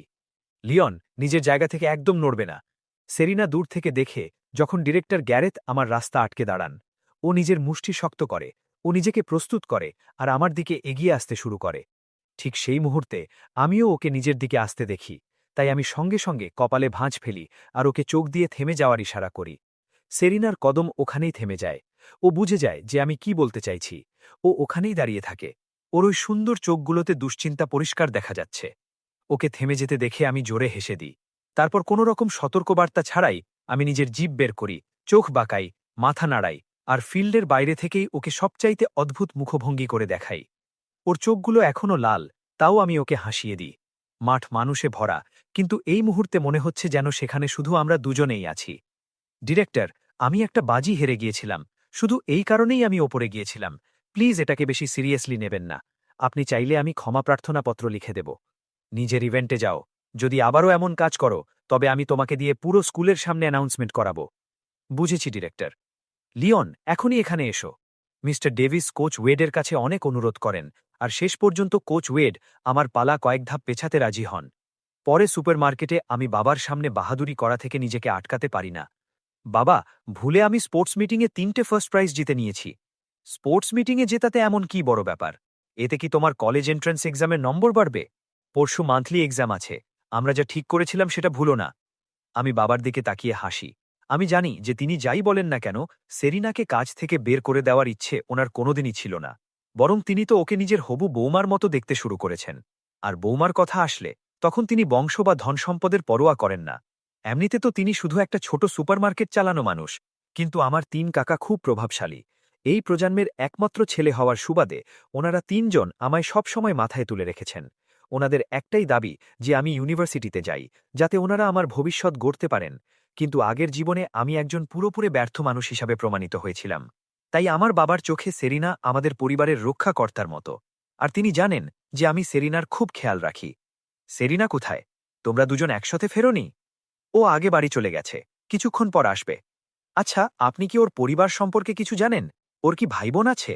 সত্যি বলতে আমি সেরিনার পারিবারিক অবস্থা সম্পর্কে প্রায় কিছুই জানি না। তুমি ওর এত খেয়াল রাখো, অথচ একবার জিজ্ঞেসও করনি? বাবা, প্রত্যেকের চারপাশেই একটা অদৃশ্য ঢাল থাকে। সেটা তাদের সবচেয়ে দুর্বল অংশগুলোকে রক্ষা করে। যদি বেশি চাপ দেওয়া হয়, তবে সেই ঢাল ভেঙে যায়, আর তার সাথে ভেতরের মানুষটাও ভেঙে যায়। আমার বাবা শূন্য দৃষ্টিতে আমার দিকে তাকান। আমি ধীরে হাসি। অবশ্যই, আপনার মতো মানুষ যারা সবকিছু পেয়েছে, তাদের কখনো এমন ঢালের প্রয়োজন পড়েনি। আপনি আপনার স্কুল জীবন কোনো চিন্তা ছাড়াই কাটিয়েছেন। আপনার প্রতিটি স্মৃতি একটি সুখের স্মৃতি। ঠিক আছে, ঠিক আছে। এখন তুমি তোমার বাবাকে লেকচার দেবে? আমি কাজে যাচ্ছি। ডিনারের পর সেরিনা স্টোরে আসে। তুমি এসে গেছো, লিওন? আমার তোমাকে কিছু বলার আছে। কি ব্যাপার? সেরিনা আমার দিকে তাকায় এবং খুব গুরুত্বের সাথে জিজ্ঞাসা করে, তুমি কি করতে চলেছ? আমি কি করতে চলেছি? আমি তো লেট নাইট স্ন্যাক আর তোমার সাথে সিনেমা দেখার কথা ভাবছি। না, মানে ওই মেয়েগুলোর ব্যাপারে তুমি কি করতে চলেছ? আমি একটু থামি, তারপর হাসি। আমি কিছুই করছি না, শুধু ওদের একটু ভয় দেখাচ্ছি, যাতে ওরা জানতে পারে যে আমি এমন কেউ নই যার সাথে পাঙ্গা নেওয়া যায়, যাতে ওরা দ্বিতীয়বার এমন চেষ্টা না করে। সত্যি, একেবারে সত্যি। আমি দেখি যে ওর চোখের দুশ্চিন্তা কিছুটা কমে যায়। আমি হেসে জিজ্ঞাসা করি, এক্সামের পর ন্যাশনাল হলিডে আছে, তোমার প্ল্যান কি? কাজ করবে? কেন, আমি কি কাজ করতে পারি না? না, তখন আমরা দেখে নেব। হয়তো আমি তোমাকে কোথাও বাইরে নিয়ে যাব। আপাতত কাজ শুরু করি। স্পোর্টস মিটিং নিজের শেষ দিনে পৌঁছায়। সেরিনা ছোট দোকানের বাইরে দাঁড়িয়ে আছে, হাত ভাঁজ করে। আজ কি চাই খুকি, আবার জল? সেরিনা শেলফে রাখা ড্রিঙ্কগুলোর দিকে তাকায়। যদিও আমি ওকে বলেছিলাম যে সাধারণ জলই ভালো, কিন্তু ও জানে যে একটা আসল পানীয়র স্বাদ জলের থেকে মিষ্টি হওয়া উচিত। এইটা কত করে? 1 বোতল 3 ইউয়ান। সেরিনা ঠোঁট কামড়ায় এবং ধীরে জিজ্ঞাসা করে, আমি কি 5 ইউয়ানে 2 বোতল পেতে পারি? অবশ্যই, কেন নয়? কোনো ব্যাপার না। সেরিনা টাকা দেয়। 2 বোতল নিজের বগলে চেপে ধরে, ধন্যবাদ জানায় এবং না থেমে ওখান থেকে হাঁটতে শুরু করে, যেন ওর ভয় হচ্ছে পাছে দোকানদার নিজের মন বদলে না ফেলে। আবার এসো খুকি। সেরিনা পিছন ফেরে এবং শালীনতার সাথে মাথা নাড়ায়। যেমনই শেষ ইভেন্ট শেষ হয়, মিস্টার ডেভিস পুরো মাঠে চিৎকার করতে থাকেন, লিওন, তুমি তো লেজেন্ড! আমার মন চাইছে তোমাকে চুমু খাই। বদমাস! পুরো ক্লাস আমার জন্য তালি বাজাতে থাকে। আমি হাসি মুখে ভিড়ের দিকে তাকাই। তারপর আমার নজর পেছনে দাঁড়িয়ে থাকা সেরিনার ওপর পড়ে। আমি সঙ্গে সঙ্গে দৌড়ে ওর কাছে যাই। তুমি কি আমার জন্য ড্রিঙ্ক এনেছ? সেরিনা ধীরে মাথা নাড়ায় এবং 2 বোতলই এগিয়ে দেয়। এই নাও, এগুলো তোমার জন্য। 2 বোতল? চলো একটা একটা করে খাই। আমার লাগবে না, দুটোই তোমার জন্য। তুমিও একটা খাবে, শুনেছ? এটা কোনো রিকোয়েস্ট নয়। আমার কণ্ঠস্বর শুনে সেরিনার আর মানা করার সাহস হয় না। ঠিক আছে, তবে আমরা একসাথে খাবো। সেরিনা এক চুমুক দেয়। ও এর মিষ্টতা অনুভব করে এবং ওর চোখে এক অদ্ভুত উজ্জ্বলতা চলে আসে। তারপর ও নিজের বোতলের ছিপি বন্ধ করে দেয়। চুপচাপ একপাশে দাঁড়িয়ে আমাকে খেতে দেখে। ওর মুখে একটা প্রশান্তি আছে, কারণ ওই ড্রিঙ্কটাও আমার জন্য কিনেছে। তুমি খাওয়া বন্ধ করলে কেন? সেরিনা মুখটা একটু খোলে, ইতস্তত করে। তুমি কি এটা তোমার বাবার জন্য বাঁচাতে চাও? ও ঠোঁট উল্টে লজ্জায় মাথা চুলকায়, যা নিজেই একটা উত্তর। ওই বোতলটা তোমার। আমি তোমার বাবার জন্য একটা ড্রিঙ্ক কিনে দেব। না, দরকার নেই। আমি তো শুধু স্বাদ চেখে দেখতে চেয়েছিলাম। আমি এর অনুমতি দেব না। আমার মন ওর জন্য খুব কাঁদে, কারণ ও কখনোই নিজের কথা ভাবে না। চলো, আমরা দোকানে গিয়ে তোমার বাবার জন্য একটা ড্রিঙ্ক নিই। আমি হাসি মুখে এগিয়ে যাই। ওর কোমল আর উষ্ণ হাত আমার হাতে। মনে হচ্ছে যেন এই মুহূর্তটা এখানেই থমকে গেছে। সন্ধ্যা নাগাদ স্পোর্টস মিটিং পুরোপুরি শেষ হয়। আমি দুপুরের হাই জাম্প প্রতিযোগিতাতেও গোল্ড মেডেল জিতে নিয়েছি। যখন মিস্টার ডেভিসের সামনে 5-5টি ফার্স্ট প্লেস মেডেল রাখা হয়, তখন তিনি পুরোপুরি থমকে যান। কিন্তু আমি স্পোর্টস মিটিংকে এখন পুরোপুরি পেছনে ফেলে এসেছি। এখন যা গুরুত্বপূর্ণ তা হল মান্থলি এক্সাম। আমার আবঝা মনে আছে যে আগের জীবনে আমি এই পরীক্ষাতেই সারা বছরের মধ্যে সবার শেষে এসেছিলাম। সেই কারণে আমার বাবাকে আমার কাকাদের কাছ থেকে অনেক কথা শুনতে হয়েছিল এবং আমাকে ওনার চোখে হতাশা দেখতে হয়েছিল। আর এইবার আমি একদম শেষে তো আসবই না। অবশ্যই, শেষে না আসাটা শুধু একটা পদক্ষেপ, গন্তব্য নয়। ইউনিভার্সিটি যাওয়া যদি কোনো একসময় আবঝা আর দূরের স্বপ্ন ছিল, তবে এখন আমার লক্ষ্য সেই ইউনিভার্সিটিতে যাওয়া যেখানে সেরিনা যাবে। যদি আমরা একই জায়গায় না থাকি, তাহলে ওকে রক্ষা করার জন্য সেখানে কে থাকবে? তাই সেরিনাই আমার লড়াই করার একমাত্র কারণ। সন্ধ্যায় আমি বাড়ি ফিরি। মা, বাবা, আজ রাতে আমার জন্য ডিনার বানানোর দরকার নেই, আমি পড়াশোনা করতে যাচ্ছি। মাত্র 1 রাত বাকি আর এখন তুমি পড়তে চাইছো? শেষ মুহূর্তে কি মুখস্থ করার ইচ্ছে আছে? বাবা, জাস্ট আমাকে আমার মতো থাকতে দিন। আমি আমার ঘরে যাই এবং ঘন্টার পর ঘন্টা একটানা মনে করার চেষ্টা শুরু করি। এখন আমি আর কাউকে হতাশ করতে চাই না। না আমার বাবা মাকে, যারা আমার মধ্যে কোনো ক্ষমতা দেখেননি, না আমার কাকাদের, যারা আমার ভবিষ্যৎ গড়ার জন্য সবকিছু করেছেন, আর না ওই মেয়েটিকে যে প্রতি উইকেন্ডে না ভুল করে আসে এবং আমাকে এত নিস্তব্ধতা এবং সমর্পণের সাথে পড়ায়। পরদিন সকালে নাস্তার পর আমি এক্সাম রুম নম্বর 30-এর দিকে এগিয়ে যাই, যা পুরো বছরের সবচাইতে দুর্বল ছাত্রদের আড্ডাখানা। ভেতরে সবাই সকালের বাজারের মতো শোরগোল করছে আর মাস্তি করছে। হঠাৎ পুরো ক্লাসরুম কোনো কারণ ছাড়াই শান্ত হয়ে যায়। জানা যায় যে সেরিনা ভেতরে এসেছে, পরিষ্কার পরিচ্ছন্ন আর মাসুম। ও এখানে একেবারে আলাদা মনে হচ্ছে। সবাই ওকে বিস্ময়ের সাথে দেখে। স্পোর্টস মিটিংয়ের আগে তারা জানতো যে সেরিনা ক্লাসের টপার। স্পোর্টস মিটিংয়ের পর সবাই দেখে নিয়েছিল যে ও কতটা রূপবতী হতে পারে। তাই তারা সত্যিই বিভ্রান্ত। ও এখানে কি করছে? সেরিনা থামে এবং এক মুহূর্ত দাঁড়িয়ে থাকে। তারপরও সোজাসুজি আমার দিকে আসে। গুড মর্নিং গ্রিট করার পরও দ্রুত শেষ বেঁচে যাওয়া সিটটি নিয়ে নেয়। সবার মুখ আবার হাঁ হয়ে যায়। কেন ও ওখানে বসছে? তোমরা সব কি দেখছ? কখনো কি আকর্ষণীয় কিছু দেখনি? সবাই সঙ্গে সঙ্গে পিছিয়ে যায় এবং শান্ত হয়ে যায়। আমি একদম কোণার দিকে নিজের সিট নিই। আমি বসার সাথে সাথেই মিশ্র এক্সাম সুপারভাইজার হিসেবে ভেতরে আসেন। তিনি সামনের দিকে এগিয়ে যান। পরীক্ষা কিছুক্ষণ পরেই শুরু হবে। সবকিছু সরিয়ে ফেলুন। নিজের জিনিসপত্র এখানে ডেস্কের ওপর অথবা বাইরের করিডোরে রেখে দিন। সেরিনা নিজের ব্যাগ তোলে এবং দাঁড়াতেই যাবে, তখনই আমি ওর কাছ থেকে ব্যাগটা নিয়ে নিই। ওকে ধন্যবাদ বলার সুযোগও দিই না, আর আমি আগেই সামনের দিকে চলে যাই, এক হাতে একটা নীল ব্যাগ আর অন্য হাতে একটা গোলাপি ব্যাগ নিয়ে। যখন আমি ফিরে এসে বসি, সেরিনা সামনের দিকে ঝুঁকে আমার কানের কাছে ফিসফিস করে বলে, ধন্যবাদ। আরে ধুর, এর জন্য ধন্যবাদ বলার দরকার নেই। সেরিনা কিছু বলে না। ও নিঃশব্দে সামনের দিকে তাকিয়ে থাকে, যেখানে ডেস্কের ওপর ওই গোলাপি ব্যাগটা রাখা আছে। আমাদের পাশের পর্দাটা ধীরে ধীরে নড়ছে। এই মুহূর্তটা খুবই শান্ত এবং স্বস্তিদায়ক। বাঁশি বাজে, নিচে বাঁশি বাজে। পরীক্ষা শুরু হয়। মিশ্র সামনে বসেন এবং পুরো ঘর পর্যবেক্ষণ করেন। কেউ কেউ ভাবনায় বিভোর, কেউ জানলার বাইরে তাকিয়ে আছে। কিছু ছাত্র মাথা নিচু করে ঘুমোচ্ছে। তাদের দেখে কোনো পরীক্ষায় বসা ছাত্র নয়, বরং সাজা খাটতে থাকা কয়েদি মনে হচ্ছে। তখনই এক কোণা থেকে কাগজে কলমে চলার শব্দ আসে। মিশ্র সঙ্গে সঙ্গে ওই দিকে তাকান, যেন তিনি ওই ঘরে আসার একমাত্র আলো খুঁজে পান। পুরো ঘরে আমি একমাত্র মানুষ যে লিখতে শুরু করেছি। আর আমি তো সেরিনার থেকেও এক ধাপ এগিয়ে গেছি। যখন মাত্র 1 ঘন্টা বাকি থাকে, তখন সময় যেন ডানা মেলে উড়ে শুরু করে। আমি একটা বড় সিদ্ধান্ত নিই। রিডিং কম্প্রিহেনশন এবং ক্লাসিক্যাল চাইনিজ অংশটা ছেড়ে দিয়ে সরাসরি রচনায় চলে আসি। আমার আগের জীবনের অভিজ্ঞতা এবং বছরের পর বছর অর্জিত বোধের কারণে আমার ভাষা এবং লেখার শৈলী এখন আগের তুলনায় এক অন্য উচ্চতায়। যখন আমি রচনা শেষ করি, তখন স্বস্তির নিঃশ্বাস ফেলি।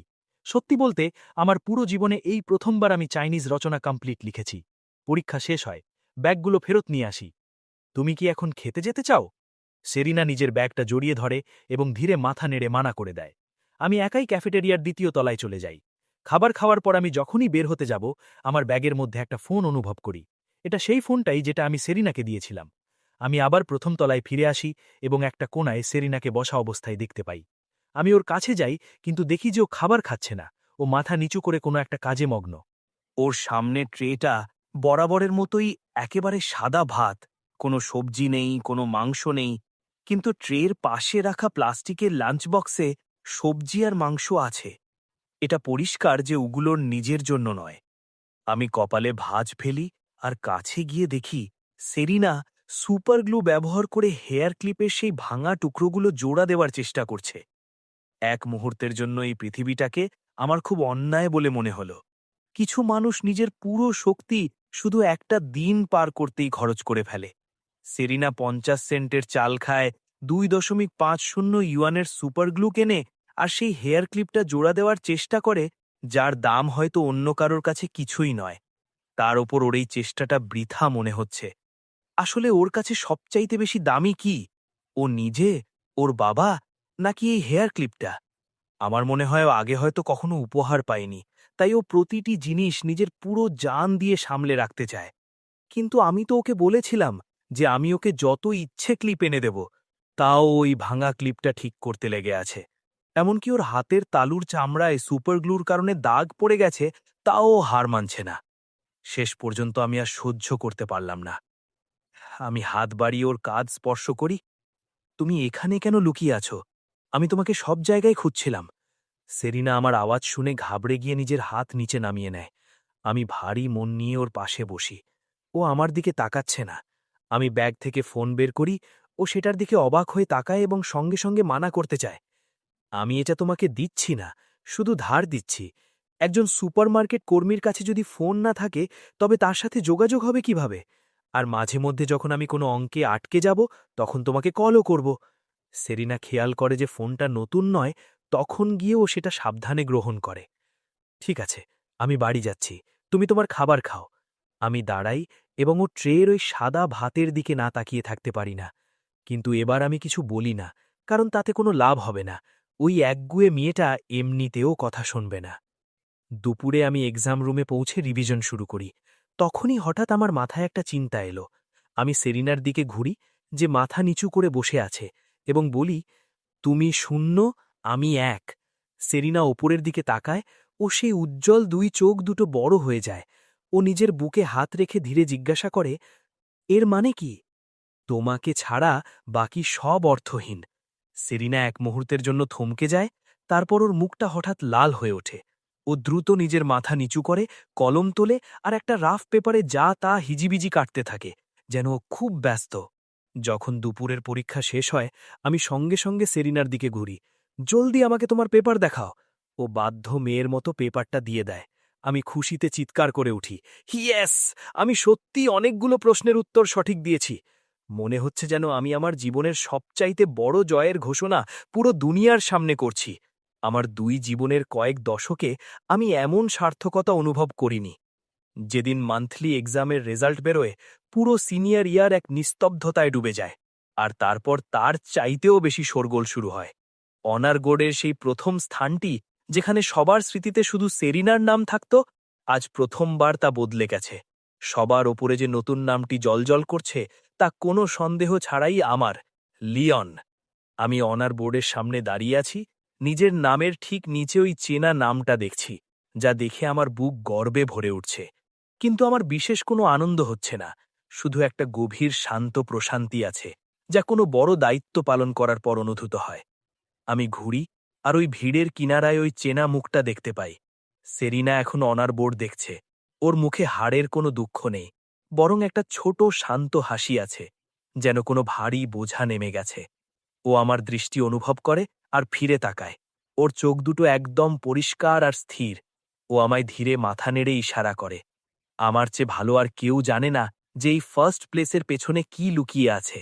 এটা সেই সব ঘণ্টা ছিল যা সেরিনা নিজের রিভিশনে কাটাতে পারত, কিন্তু ও সেই সময়টা সুপারমার্কেটে গভীর রাত অবধি কাজ করে কাটিয়েছে। এটা ছিল সেই টিউশন নোটগুলো, যা ও প্রতি উইকেন্ডে আমার জন্য তৈরি করেছিল, এবং সেই ধৈর্য, যার মাধ্যমেও আমার প্রতিটি অযৌক্তিক কথা সহ্য করেছিল। ও নিজের পারফেক্ট ফিনিশ উৎসর্গ করে দিয়েছিল, যাতে আমি আমার জীবনের এই প্রথম বড় পরিবর্তনটা দেখতে পাই। স্কুলের পর আমি কোনো উদযাপনের জন্য তাড়াহুড়ো করি না। এর বদলে আমি আমার সাইকেলটা ধরে অসম্যান্থাস লেনের দিকে ওর সাথে ধীরে ধীরে হাঁটতে থাকি। ডুবন্ত সূর্যের আলোয় আমাদের ছায়াগুলো পিছনের দিকে লম্বা হয়ে যাচ্ছে। হে সেরিনা, আমার বাবা বলেছেন যে, আমি বলতে চাইছি, আমরা দুজনেই পরীক্ষায় ভালো করেছি, তো তিনি চান যে আজ তুমি ডিনারের জন্য আমাদের বাড়িতে এসো। আমি ইচ্ছে করেই র্যাঙ্কের কথা তুলি না, কারণ আমি ওর উপর চাপ সৃষ্টি করতে চাই না। সেরিনার কদম কিছুটা ধীর হয়ে যায়। অজান্তেই ওর আঙুলগুলো নিজের ব্যাগের স্ট্র্যাপটা মোচড়াতে থাকে, সেই গোলাপি ব্যাগটা, যা আমি ওর পুরনো ব্যাগটা নষ্ট হয়ে যাওয়ার পর বিশেষভাবে দিয়েছিলাম। আমাকে আমাকে বাড়ি গিয়ে বাবার জন্য রান্না করতে হবে। তোমার বাবাকেও সাথে নিয়ে এসো। স্টোরে আজ টাটকা পোর্ক রেবস এসেছে, আর আমার বাবা নিজের রান্নার জাদু দেখাতে চান। এখন তুমি নিশ্চয়ই তোমার বসকে মানা করবে না। তাছাড়া যত বেশি মানুষ তত বেশি আনন্দ। সেরিনা উপরের দিকে তাকায়। ওর চোখ দুটো কিছুটা লাল। ও জানে যে এটা শুধু একটা ডিনারের ব্যাপার নয়, এটা আমি আর আমার পরিবার, যারা নিজেদের সবচাইতে সহজ আর সত্যিকারের উপায়ে ওকে এবং ওর ভেঙে যাওয়া পৃথিবীটাকে ধীরে ধীরে নিজেদের খুশির মধ্যে সামিল করার চেষ্টা করছি। ও না বলতে চায়, কিন্তু আমার চোখে সেই অটল জেদ আর আশা দেখে ও নিজেকে মানা করতে পারে না। শেষ পর্যন্ত ও খুব ধীরে বলে, ঠিক আছে। ওর সেই হালকা আওয়াজটা আমার হৃদয়কে মখমলের মতো ছুঁয়ে গেল। আমি চওড়া করে হাসি, আর বিকেলের সেই রোদে আমার হাসিটা যে কোনো কিছুর চেয়ে বেশি উজ্জ্বল দেখা যাচ্ছিল। মান্থলি এক্সামের শোরগোল থামার পর ওই মেয়েগুলোর বিরুদ্ধে স্কুল কঠোর শাস্তিমূলক ব্যবস্থা নেয়। নিজেদের বাবা মায়ের উপস্থিতিতে তারা সেরিনার কাছে আনুষ্ঠানিকভাবে ক্ষমা চায়। সেরিনা পুরোটা সময় শান্ত থাকে। শুধু যখন আশেপাশে কেউ ছিল না, ও আমায় খুব ধীরে বলে, ধন্যবাদ। ও জানে যে এই পরিষ্কার আকাশটা আমিই পর্দার আড়াল থেকে নিঃশব্দে ওর জন্য তৈরি করেছি। সময় ডানা মেলে উঠতে থাকে। ভয় আর আশার দোলাচলে মাঝে শেষ পর্যন্ত কলেজ এন্ট্রান্স এক্সামের দিন চলে আসে। এক্সাম রুমে আমার কলম পুরো আত্মবিশ্বাসের সাথে চলতে থাকে। সেরিনার মুখটা পুরোপুরি একাগ্র। আমরা দুজনেই নিজেদের ভবিষ্যতের জন্য এবং একে অপরের জন্য নিজেদের সবটুকু উজাড় করে দিই। রেজাল্টের দিন কোনো অবাক হওয়ার মতো ঘটনা ঘটে না। একই টপ ইউনিভার্সিটির লিস্টে আমার আর সেরিনার নাম পাশাপাশি দেখা যায়। আমি আমার কথা রেখেছি। নিজের পুরো জান দিয়ে আমি আমাদের মাঝখানে সেই দূরত্ব ঘুচিয়ে দিয়েছি। গ্র্যাজুয়েশন পার্টির দিন সেরিনা একটা সাধারণ সাদা ড্রেস পরে আসে। সবাইকে অবাক করে দেয়। ও এখন আর সেই মেয়েটি নয় যে কোনায় ভয়ে গুটিয়ে থাকত। আমার সেই জেদি আর অটুট সুরক্ষার ছায়ায় ওর চোখের সেই বিষণ্ণতা ধীরে ধীরে গায়েব হয়ে গেছে এবং তার জায়গা নিয়েছে এক ঝলমলে আত্মবিশ্বাস। পার্টির মাঝখানেই ক্লোয়ি আমাদের কোনায় ধীরে ধীরে কথা বলতে দেখে ওর আবেগগুলো জট পাকিয়ে গেছে। কিন্তু শেষেও একটা দীর্ঘশ্বাস ফেলে, নিজের ড্রিঙ্ক শেষ করে এবং সবকিছু ভুলে যায়। পার্টির মাঝখানেই আমি হঠাৎ সেরিনার হাত ধরি এবং ওকে টেনে বাইরে নিয়ে যাই।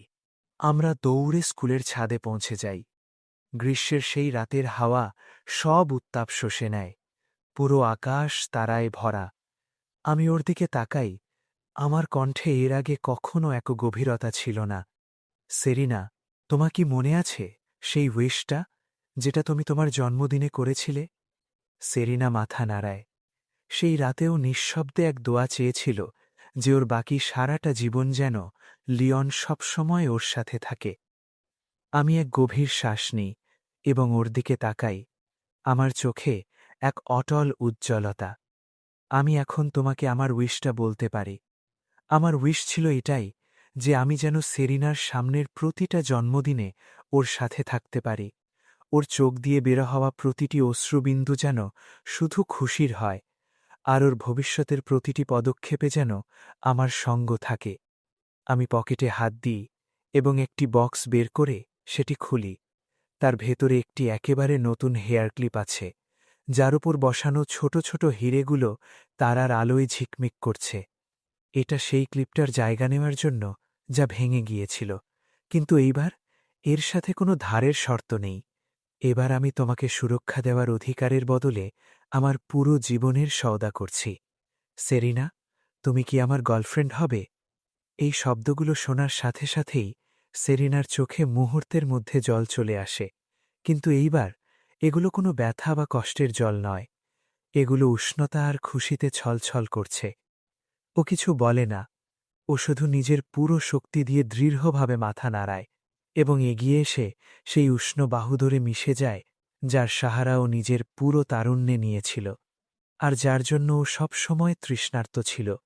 আমি ওকে এত শক্ত করে জড়িয়ে ধরি যেন আমি পুরো পৃথিবীকে নিজের দুহাতে ভরে নিয়েছি, এমন কিছু যা আমি হারিয়ে ফেলেছিলাম এবং এখন আবার ফিরে পেয়েছি। আমি নিচে ঝুঁকি এবং ওর কানে ফিসফিস করে বলি, ভয় পেও না, এখন থেকে আমি এখানে আছি। রাতের সেই আকাশের নিচে দুটি তরুণ হৃদয়ে একে অপরের খুব কাছে। আমরা দুজনেই জানি যে জীবনের তুফান হয়তো কখনো পুরোপুরি শেষ হবে না। আর এইরকম ভিডিও পেতে আমাদের চ্যানেলটি সাবস্ক্রাইব করে আমাদের সাথেই থাকুন। ধন্যবাদ।